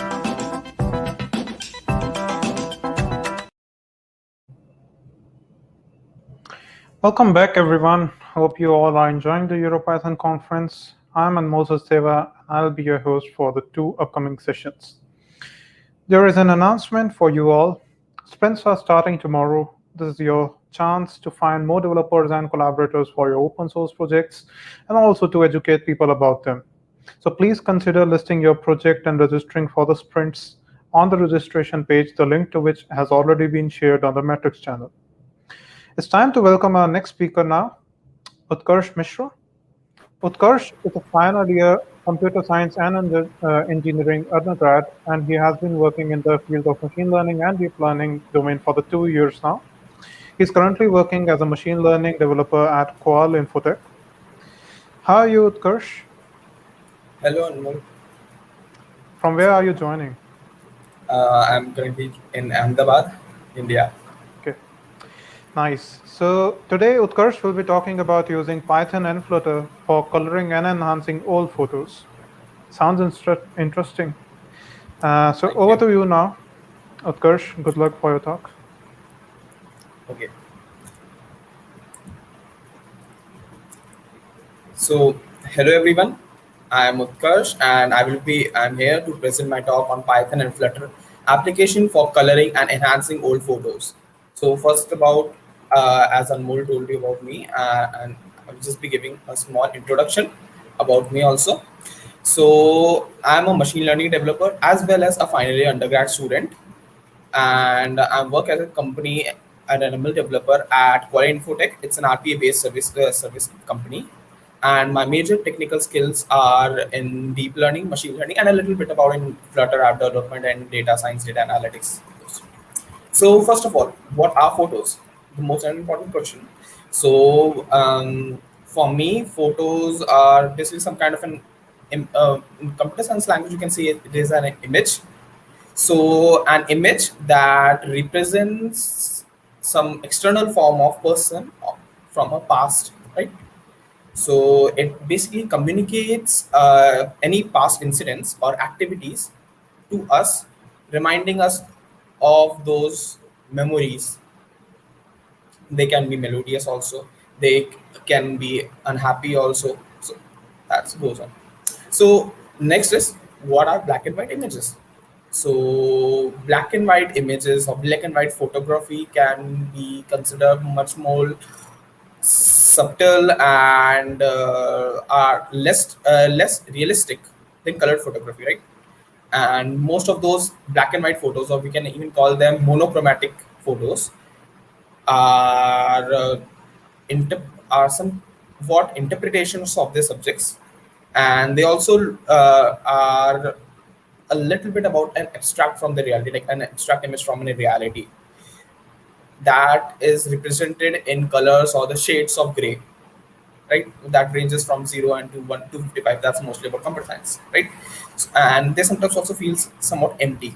So that's why we think about coloring images, because they looks great and we feel and these colors also gusses emotions, different. So there are like many techniques, a few of and the major use techniques for coloring these black and white or the monochromatic photos are like by hand. That has been done for thousands of years. And the second one is through Adobe Photoshop, that has been that is being currently used and is being vastly used nowadays. And that takes a technology or I can say a system to implement. But then the most important question that raises here is, why do we need machine learning for this thing?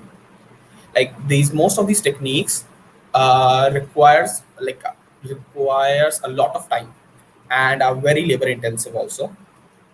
So to reduce time, we use machine learning. because using machine learning through models and those stuffs, our photos can be colored in a matter of seconds or max to a minute. It won't take longer than a minute if we have a single image.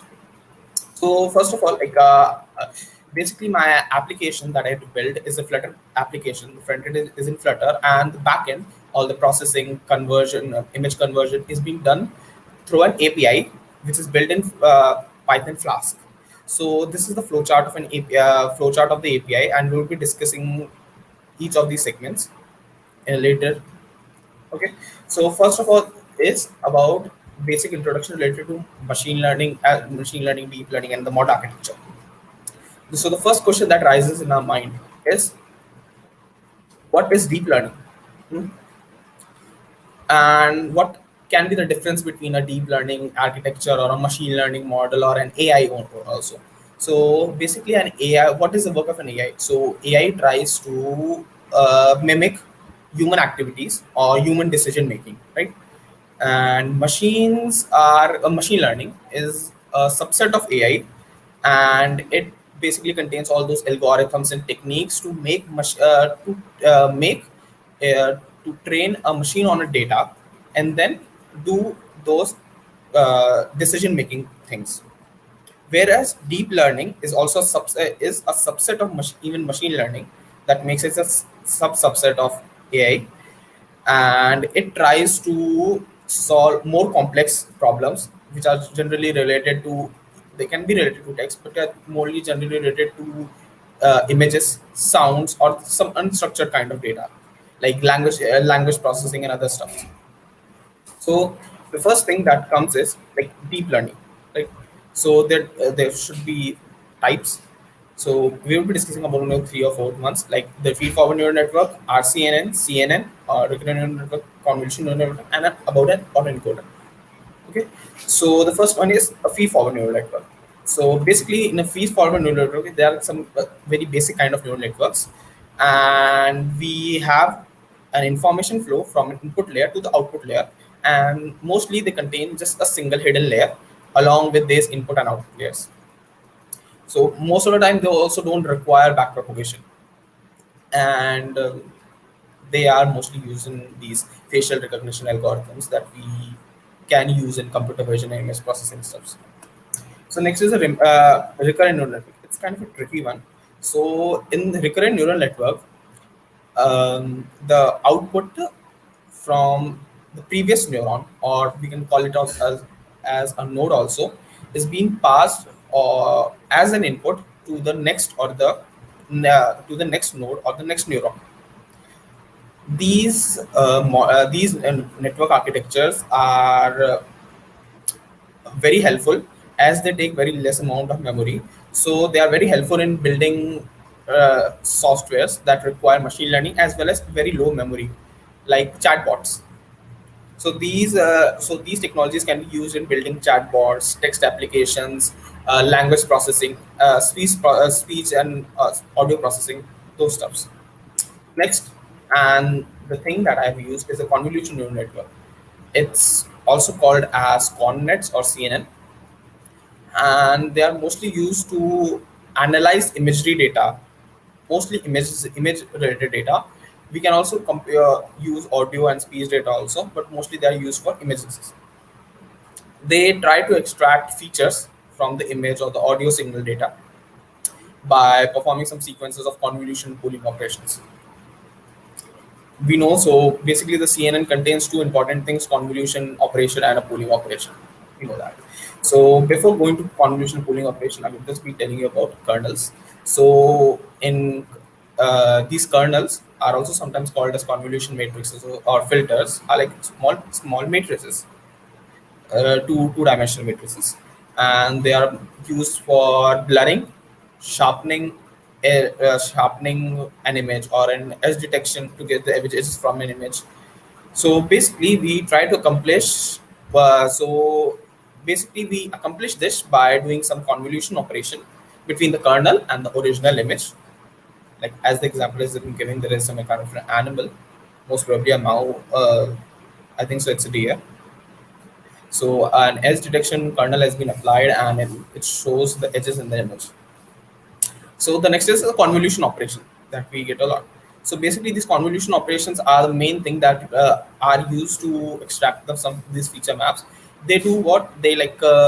They multiply individual elements of individual elements in each cell or in each pixel by the kernel, and then sums them up to get an output feature. You can see they're using the zip file. Next, I've used TensorFlow, so I'm just be giving an example also.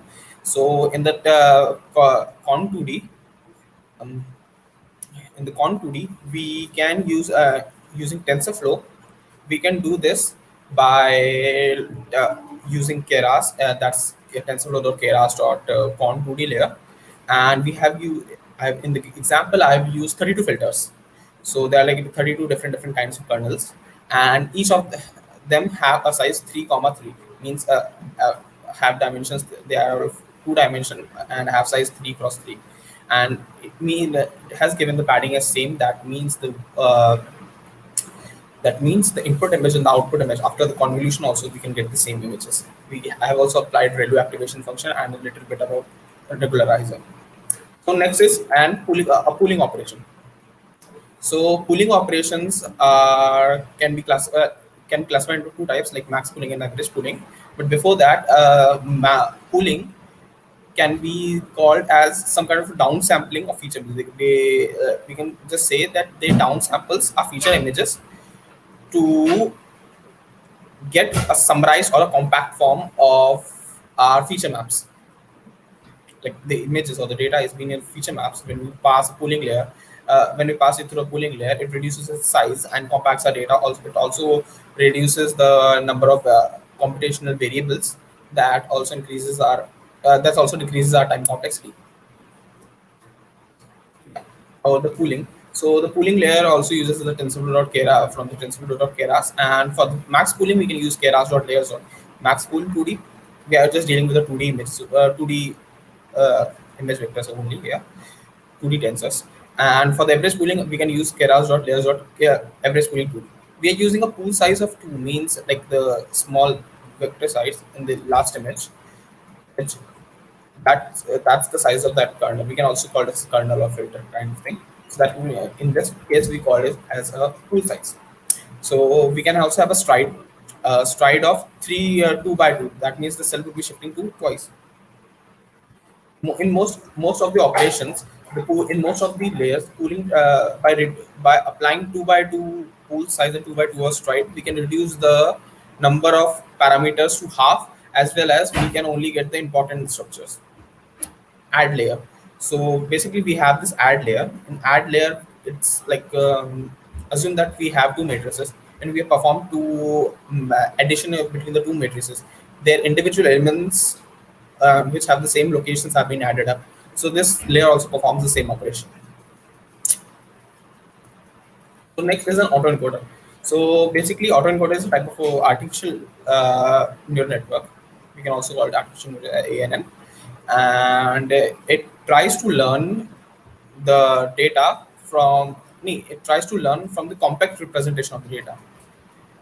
Just like an autoencoder has 3 parts: an encoder section, a decoder section, and a latent space, which we can also call as bottleneck section.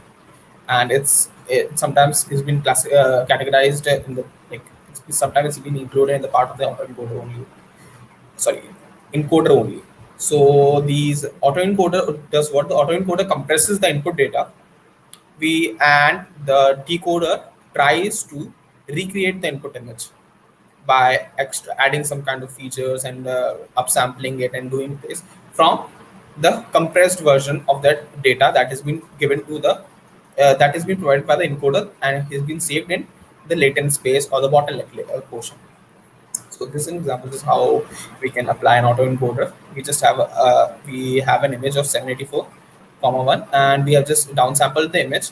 Then we are just the bottleneck layer has number of filters 32, and from the 32 we are just upsampling the images to 784 again.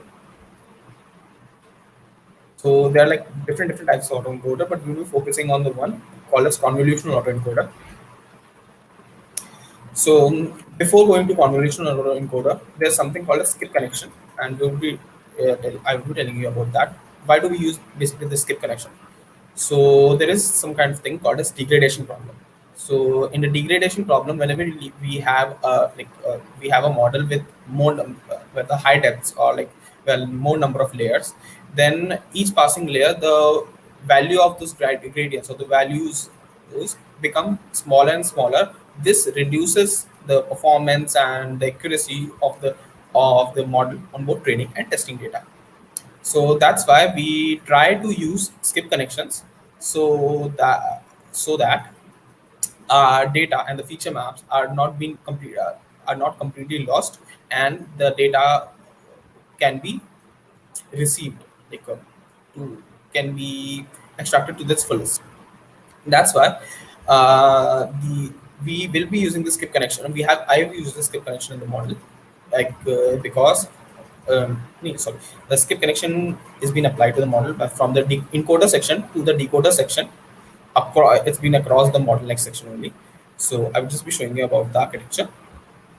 So we can just send the data directly, or we can say feature maps, because it's an encoder part only. So it's the matrix only, matrix or the tensor. So it would be, I would be sending the data or the feature map from the bottleneck section to the decoder part, and it will help the decoder in more clearly. It will help it to identify the decompressed image. It will help in identifying the decompression of the image from the input image that has been provided to the decoder.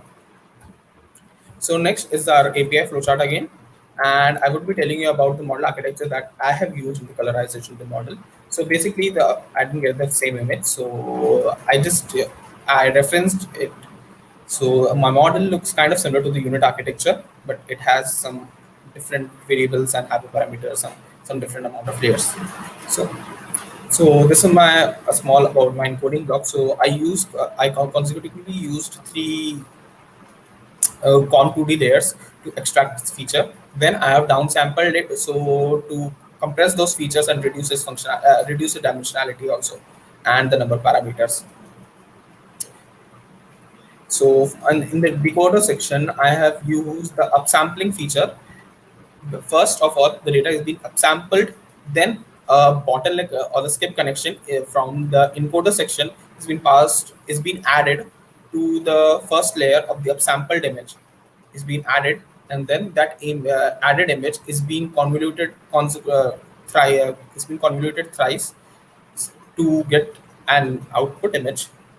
That output, an output feature map, and that output feature map is then again be upsampled, and then the same process goes on, just like the unit architecture. So apart from the unit architecture, I have used other functionalities also, like coloring and API and these things like gamma correction and super image version. So I have used the gamma correction somewhere here. So basically, what is gamma correction? So gamma correction tries to control the overall brightness of that image. So by varying the amount of gamma, like the gamma is some kind of value. So by varying the amount of this gamma value, we can change the brightness of the image, and as well as it also sometimes changes the ratio of the three color channels in the image, that is the red, green, and blue. So this is how I applied a gamma correction. This is put the code here. So in the next, I have given a condition that sometimes the original image is very small. So I don't want the image to be smaller than like 500 pixels. So I just gave it a condition that if the number of pixels is being smaller to 500 pixels, it will be passed to another model called as like for the super image resolution, that will increase its resolution of that image and will return the image. If the image is higher than 500 pixels, then it would actually return the image. If it is not, it will go to super image resolution. So what is the super image resolution thing? So basically, the super image resolution are the kinds of algorithms or the techniques that tries to enhance or increase the resolution of the image. For example, if I take an image, if I increase its width and height, then the image the quality of the image should not be compromised or is being compromised in the least. That's what's called as super image resolution. Next is our API, introduction to the API using Flask and the Flutter app development. So basically, the first thing is an API. So most of the people have learned about it, know about API. So what is an API? So the API is kind of a software intermediary. It's an intermediate between two of the softwares that, and it tries to communicate between those. It tries to acts as a gateway for communication between both the two systems, or we can sometimes also call it a system and service. Like if you take an example, we have used Facebook. We have used some kind of a texting softwares like chatting softwares like WhatsApp or Messenger. So or if we want current weather, so we have seen weather. So all those things uses a backend API. There are like different frameworks for the API in Python, and I've used about Flask. So I'll just be telling about the Flask a little bit. So basically, the Flask is like there's the second line. I will go to the Flask. In the second line, I will give the app equals to Flask in brackets __ name __. It generally means that I'm just building a Flask structure. Okay, and in the main section, I've applied app.run, means our app would be running, and in the app.route /hello means if whenever you get a server link or the URL, if I apply /hello there, it will return us a JSONified object, or we can say a JSON object, and it will show success hello. So I just using a basic example here. So next is about the Flutter. So first of all, the Flutter, it has expressive and beautiful UI. So basically, what does this mean? So Flutter has many built-in material designs, and they have like something called scripted widgets. We can see those scripted widgets in iOS apps, or I can say in iPhones or iMacs. So that design, it differs from the Android design. So that's called a scripted. We can call it scripted widgets, or the widgets can be called as scripted widgets. It has different types of scripted widgets, and it has some different types of smooth like natural kind of scrolling features, API features, button features, and it also has platform awareness, like on which platform it's working on or it's running on. So the next is the native production and native performance. So the most important thing in the Flutter is, for what I also liked it, is like I can develop my app when it's running also, and I just can click save button and it reloads. So I will just be telling you about that in the next slide. So basically, it does what it is like. It can be, so the application can be developed while running it, and it can incorporate all the important features of that platforms. Like by in the Dart, it is native. It's native code, so I can just run a single code on different platforms. So then also in different platforms, it can differentiate between those platforms, and it can incorporate different features that are suitable to that level of that platform. Like in scrolling in the mobiles, we have a single finger type scroll. In the web, we have a mouse scroll or a button scroll, right? So we have scrolling, we have navigation, we have icons, we have fonts, and many more. So next is our like fast development. So in the Flutter, we have two things called as hot reload and hot restart, and they're like on the click of a save button, my app just reloads, and it just reloads the feature that I like. It just reloads the feature that I've just implemented, and it will be shown on my device. So this helps in quickly experimenting with the UI and features and can help in fixing the bugs also. So and the last thing is, it's completely open source. So just like Python, it's freely available and has many packages. And those packages are called in Python, they are called packages. In Dart, they are in Flutter, they are called as plugins. So the official language for Flutter is Dart. It's kind of similar to Java only. There is like platform availability, so it is, I said it's native, so a single Dart code can be run on and both the mobile devices like Android, iOS. For the web also, for the desktop, in the desktop we have Linux, we have iOS, Mac OS, we have Windows, so it can run on all those. Even started in like it even started working on embedded devices like iOS like sorry no and embedded devices like Raspberry Pi and Arduino. So next, it's like this sample code here.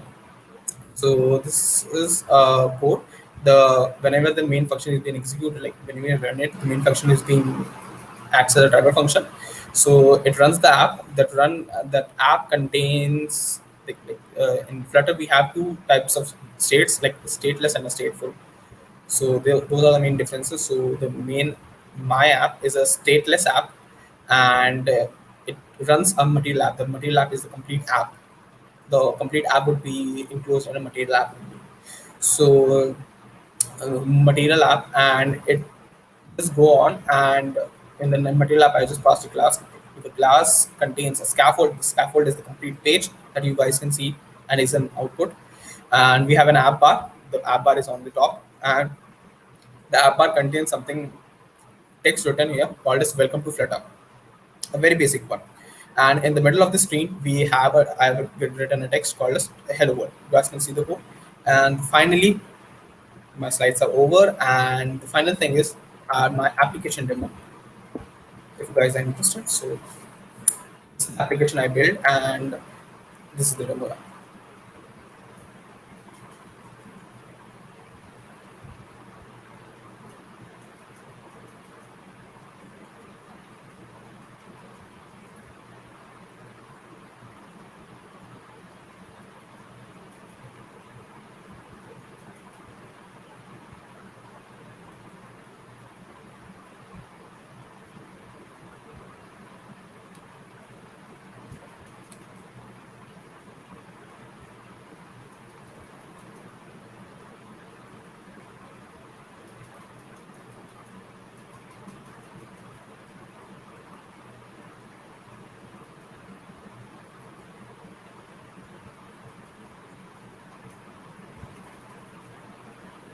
So as you guys can see, the image is being colored, and we have, like in the last screen, we have two features for sharing that image, or we can download it.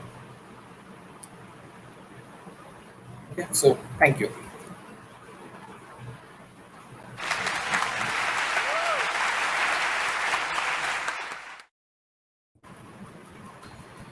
Right. So it was a nice talk highlighting the fundamentals of computer vision, and the demo was really a nice one, Utkarsh.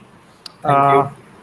So we can have a couple of questions. So people, if you have any question, please post them into the Zoom, into the chat room. As of now, no one has posted. So I believe if anybody has any questions, they can ask you the questions in the breakout Parrot room. Thanks a lot again for joining and delivering the talk. It was a really nice one. Thank you. And have a good day. And thank you for giving me the opportunity to present here. Thanks.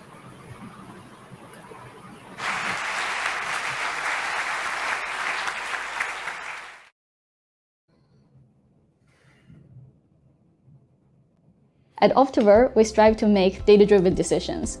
To facilitate that, my team is there to provide this high-volume, high-precision market data to the rest of the firm. We use Python to build this specialized data pipeline.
All right, let's welcome our next speaker, Augusto Stoffel. Augusto is a mathematician and is also a machine learning scientist at DIDA. Today, Augusto is going to talk about using graph neural networks for information extraction using Python. As part of his postdoc, he has done research in the field of algebraic topology and its application to quantum field theory.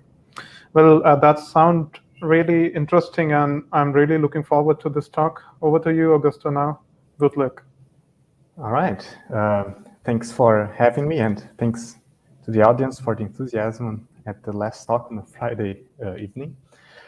Yeah, so I'm going to talk about graph neural networks for information extraction. So let me start situating this topic in the deep learning landscape, and then also get the chance to say a bit about my work at DIDA. So there's basically two camps in deep learning: natural language processing and computer vision.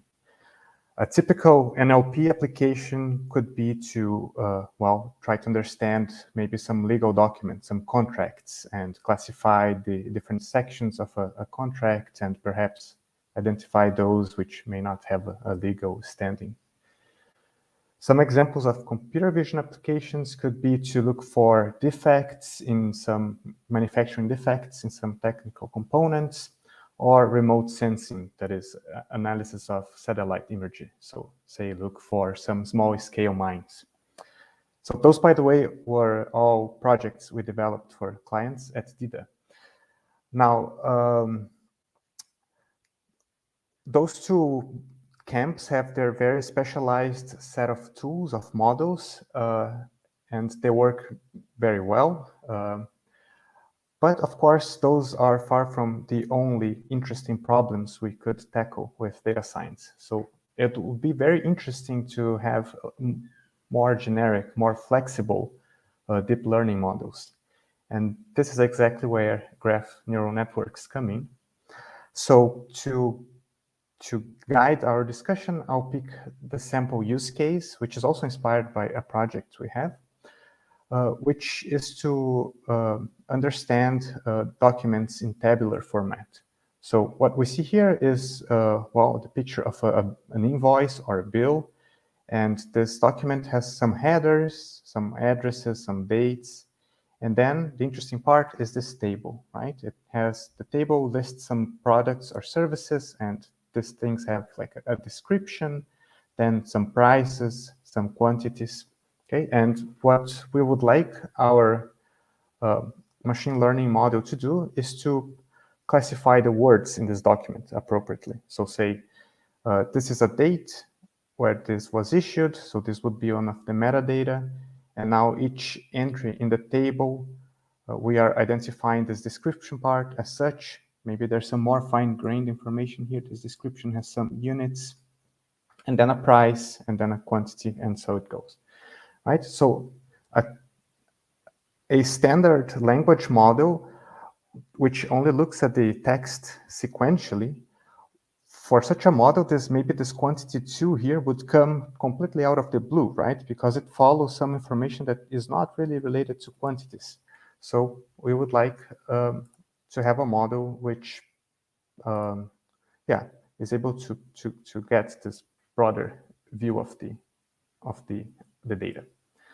All right, so here's a typical information extraction pipeline. So we have some input data, some input documents.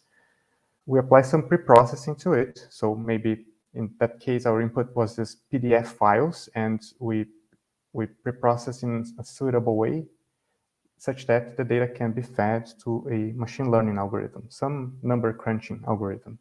And then out of this comes some useful prediction from the model. Okay, so where could graphs potentially enter in this picture? And there's 2 places. So in the pre-processing step, we would like to take this document or this data and encode it using a graph in a way that meaningfully captures the structure of the input data. And then in the second step, this number crunching step, we would like to use an algorithm that then can consume and make good use of this graphy data we got. All right, so then this is now a quick agenda for the remainder of the talk. So I'm going to start in this part of the pipeline discussing graphs and graph neural networks. Then, as an interlude, I'll make a quick comparison with the convolutional nets, which are like the bread and butter of computer vision. And the hope here is that probably most people have some familiarity with conv nets, so you have a point to compare, to understand things. And maybe you can even understand conv nets a little better after you see this. And then at the end, I'll go back to our use case, and this is going to illustrate a bit how the pre-processing would look like. All right, very good. So what is a graph? A graph is just a picture like this one, which you make out of dots, which we call nodes or vertices, and arrows connecting the dots. So those we call edges or links or relationships. Okay. And so in applications, typically this graph, the nodes and edges will come with additional data, some labels. Okay, so say if this graph represented a social network where the vertices represent people and the edges maybe represent payments people made among themselves. So our nodes would be labeled by the name or other attributes of the person, and maybe our edge would be labeled by a number, which is the amount of the money transfer.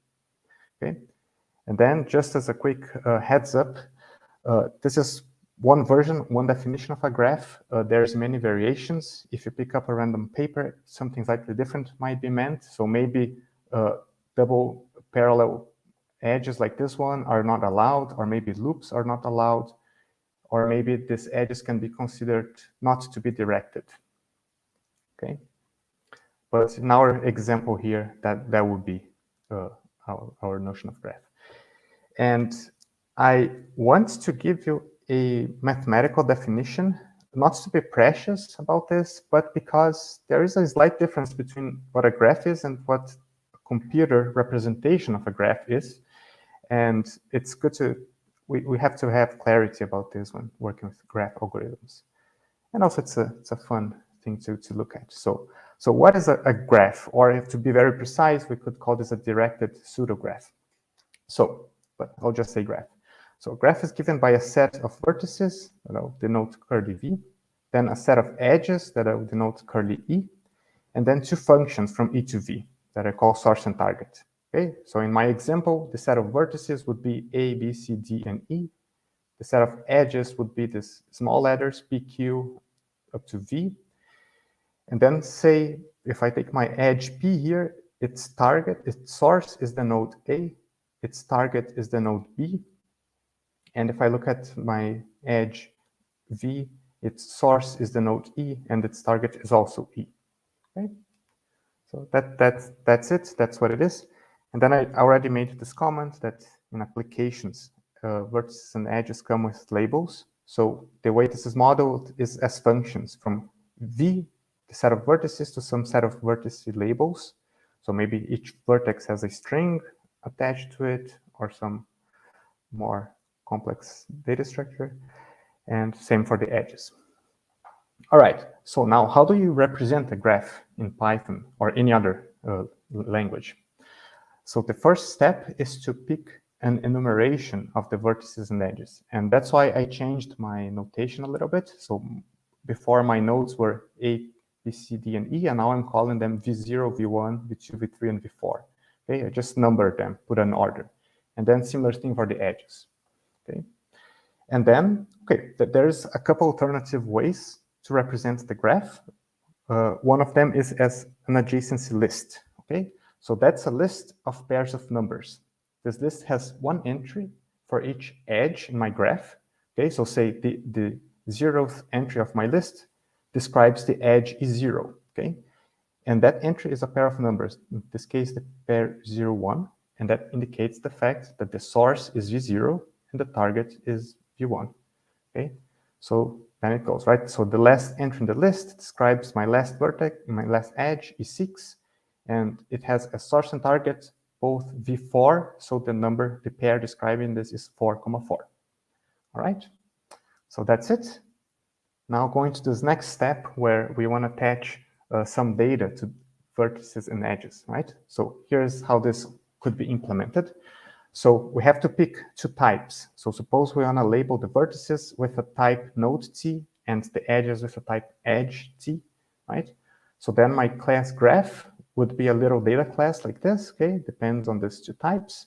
And then, okay, then we have a list called nodes, which is just a list of objects of type node T, list of edges, which is a list of objects of edge T type, and then an adjacency list, like I just described, okay? Which is a list of pairs of integer, okay? And these two source and target methods is just what I just described, right? So if I want to know what the source of the kth edge is, I look at the kth entry of the adjacency list and then look at the first, that's a tuple, right? And then I look at the first item in there. Good. All right, so now we can get to graph neural networks. And to discuss that, I want to just fix on a fairly simple possibility. So first of all, fix one kind of problem out of many we could pick. And I'm going to discuss the node classification problem. Okay, so what this means is we give us input a graph, and out of it, we want a labeling of the vertices. Let's say it's a binary classification problem, so it's just a function from the vertices to 0 and 1, okay?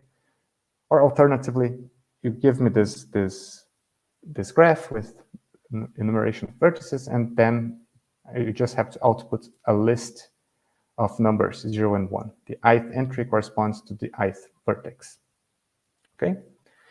And I want to make two more simplifying assumptions. One is that my nodes are labeled with a tensor, okay? So some tensor, some array of numbers of a fixed size, and my edges are labeled by an enumeration type, okay? So this just means I have a list of possible edge types. It's a finite list, not too big.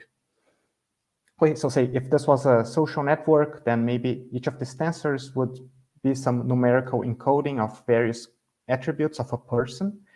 And then maybe we could have a few different types of relationships between them. So say two people can be friends, or they can be co-workers or relatives. Okay, so these will be the three entries of my enumeration type. All right, so now I can describe for you a possible graph neural network layer. Okay, and what I'm doing here is pretty much taken out of this paper, which is one nice read. But okay, so here is how this works. So my GNN layer is just some layer in a model which takes as input a graph and outputs a new graph. Okay, this new graph has it has the same topology, so it has the same nodes and edges. I'm not changing the edge types either. Okay, but for each node, I'm computing a new feature tensor. Okay.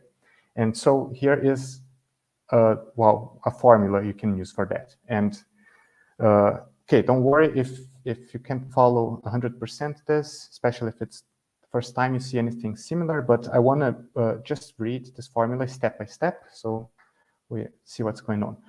All right. So what is YV? YV is the output feature tensor of the node V. Okay. So say let's focus on this guy here, node V4. Okay. So I would be describing this tensor here, the output feature tensor of V4, okay? And this is computed as follows. So it's a summation, and the summation has one term for each edge incident, so coming into V, okay? And I call W its source and E the edge itself, okay? So say, in the case of V4, this sum would have three terms, one corresponding to E4, one to E5, and one term corresponding to E6, okay? Now let's see how each of these terms is computed. So what I'm supposed to do is to take the input feature tensor of the node, which is the source of that edge, okay? So let's focus on this edge here.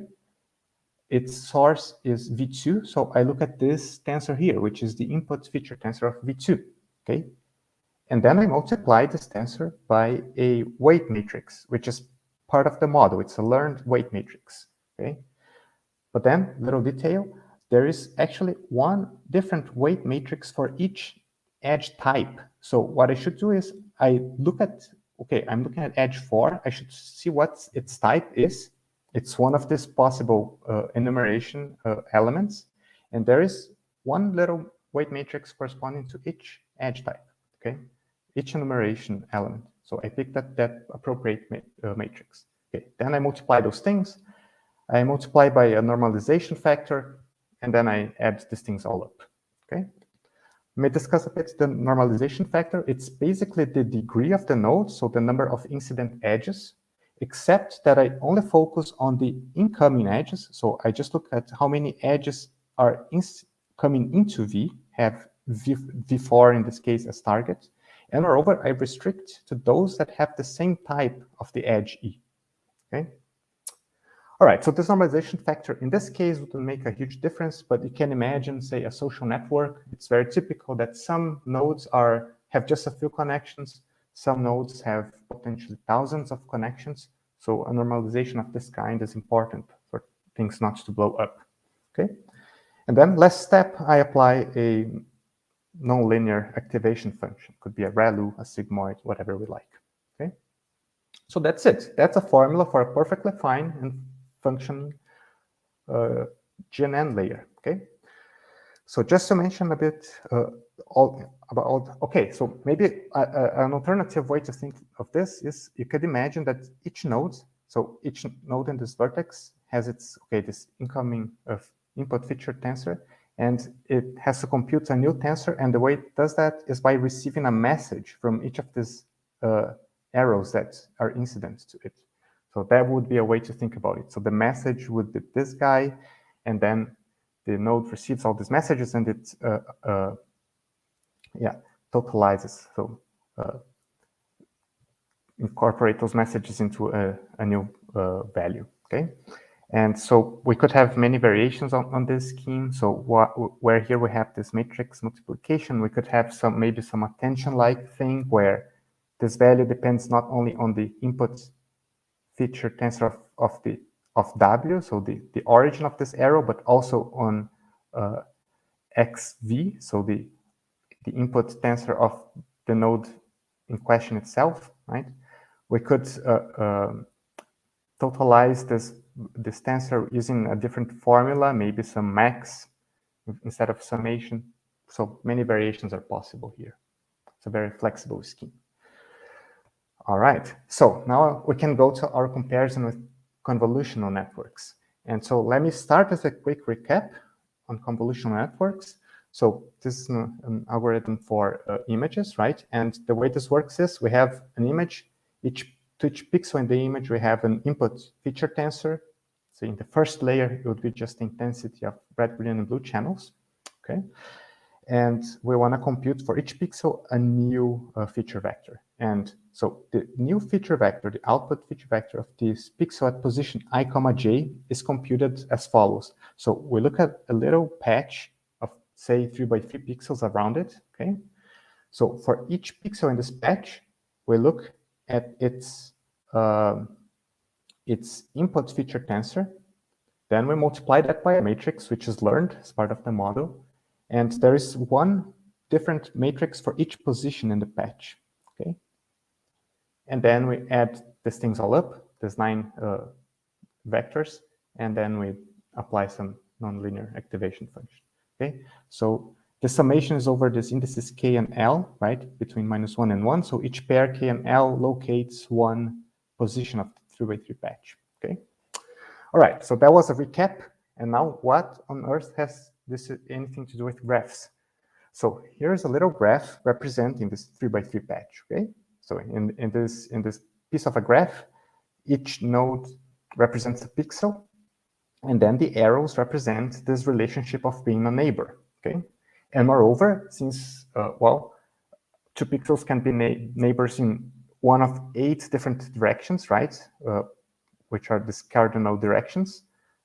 Those are the labels I attach to my edges, all right? Okay, and now, next slide, I'm going to replace the formula here for the convnet. I'm just going to rewrite it using this graphy syntax from the previous slide, okay? And so here it is. So let me read again this for you, okay? So this is a formula for the output feature tensor of the pixel P, which is the center here, okay? And the way I compute this is the following. I look at all the neighboring pixels, right? So each neighboring pixel is a node in my graph with a link to P, right? And moreover, this neighboring relation is of one of these 8 types, right? One of these 8 cardinal directions. So for each of these pixels, I look at its original feature tensor, its XQ, and I multiply by a matrix. The matrix depends on which position this is, right? So it depends on which cardinal direction this neighbor is coming from. And then I add these things all up, okay? And moreover, the input feature tensor of P itself also plays a role, right? So this is also accounted for this. So I could include a loop, a self-edge around P with the label O, and then this term would be included in the summation, would be subsumed. I just didn't do this to keep the picture a bit clear. All right, good. So this would be a picture representing the entire image. Okay, so that's it. Of course, a graph neural network can take in graphs of arbitrary shapes, while a convnet is specialized to shapes of this graph, but that's fine. So convnets are a particular case of graph layers. All right, so then now we can go back to our use case, which was about information extraction from tables. All right, so here it is. The idea is we receive a table. It can be like this table. It can be a completely different layout like this one, okay? But from this page, we make a graph. And in this graph, each word is a node. And then we have a bunch of edges, which are added in the following way. So for each word, we divide the page into these 4 sectors, the stuff that is above, below, and to each side, okay? And then we look at the nearest neighbor of the word in each of these directions, okay? So say above the nearest neighbor is this zip code, 12345. It would be represented by this node, and we add an edge linking them, okay? And of course, this edge has a label which says, okay, it's a neighbor above. And we keep going like this. So say maybe next step, 12345 has as neighbor above the word south. So this would be this guy. As a neighbor to the left would be, the nearest would be the word states. So this would be this guy, and so on, okay?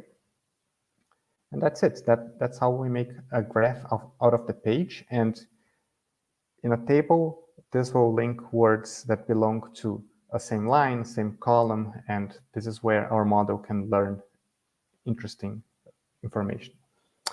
All right, so here just a possible end-to-end model architecture, which is pretty much what we used in this use case. So we take in these pages, we collect all the words, we link the words to make a graph, and now we need to associate useful features to the word, right? And there's basically 2 categories of things you can do. First, you can look at the geometric features, so the coordinates of the bounding box of the word. So this makes some features. And then there's features from the text of the word, right? And then you could come up by hand with some stuff like, oh, is this a purely numerical word? Is it alphanumerical? Is it in a list of common words? Like, is it the name of a month or some common header word?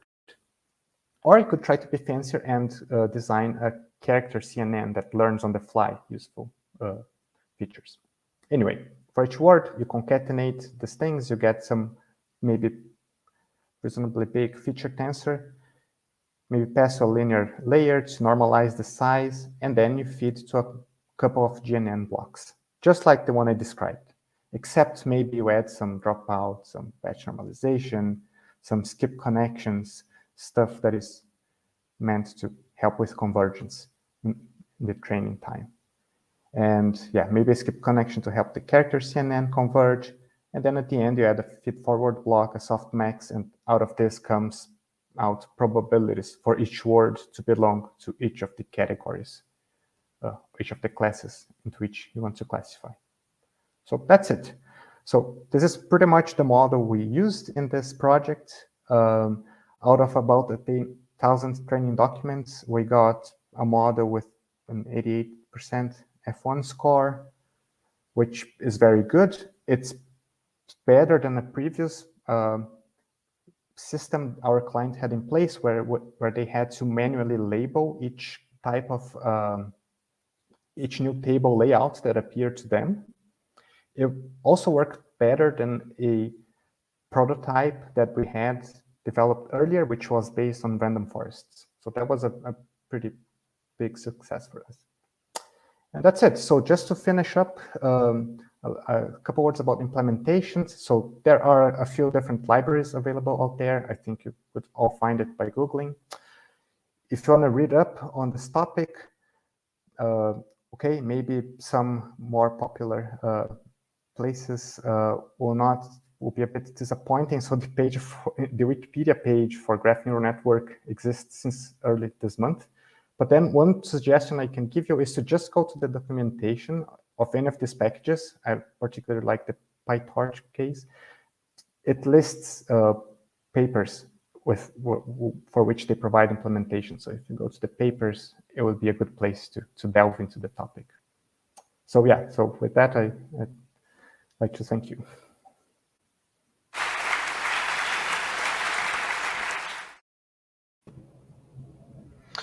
All right, it was one of its kind talk, and nothing could have been better than having this talk and listening to this to wrap up for the day. We have a question, Augusto, and I'll read it out for you. It's how would you deal with tables in documents with multiple columns, like scientific papers? For example, the table is in the first column while there is regular text in the second column. Yeah, that's a very good question. So in some way, the model can learn, right? That, okay, maybe if it sees enough documents with 2 columns, it's going to learn that, yes, this can happen. We could try maybe, so since we know that this is a common case, we can try to help it and just try to add some features to help the model learn that, okay, maybe at some point it's going to see like a division, a 2-column division. Okay. Maybe find a way to not link words from one column to the other column, because we know that those guys are not related, right? All right. Yeah, so it's always this interplay between, okay, just let the model learn, or should we help it do this little extra effort to feed the data in a more suitable way? Makes sense. Yeah. Right. Thanks for answering the question. I don't see any other questions in the chat room. So if anybody wants to ask a question to Augusto or wants to interact with him, please feel free to jump out on the Parrot breakout room, and Augusto will be there to answer all your questions. Thanks, Augusto, once again for the really interesting talk.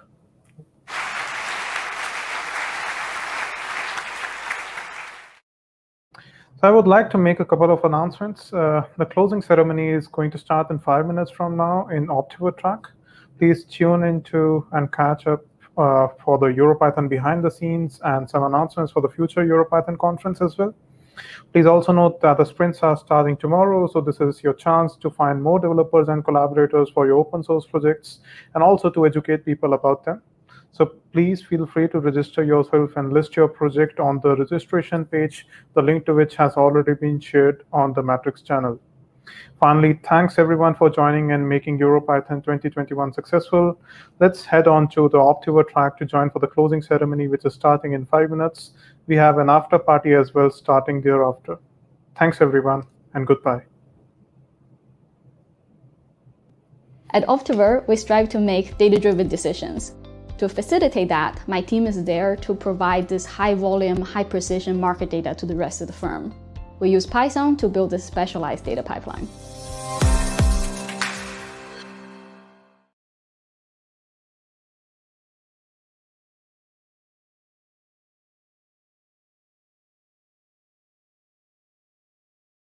You did it. You built an app. That means user accounts, authentication, security. It's important, but it doesn't have to be hard. Auth0 makes a better, safer experience for your users.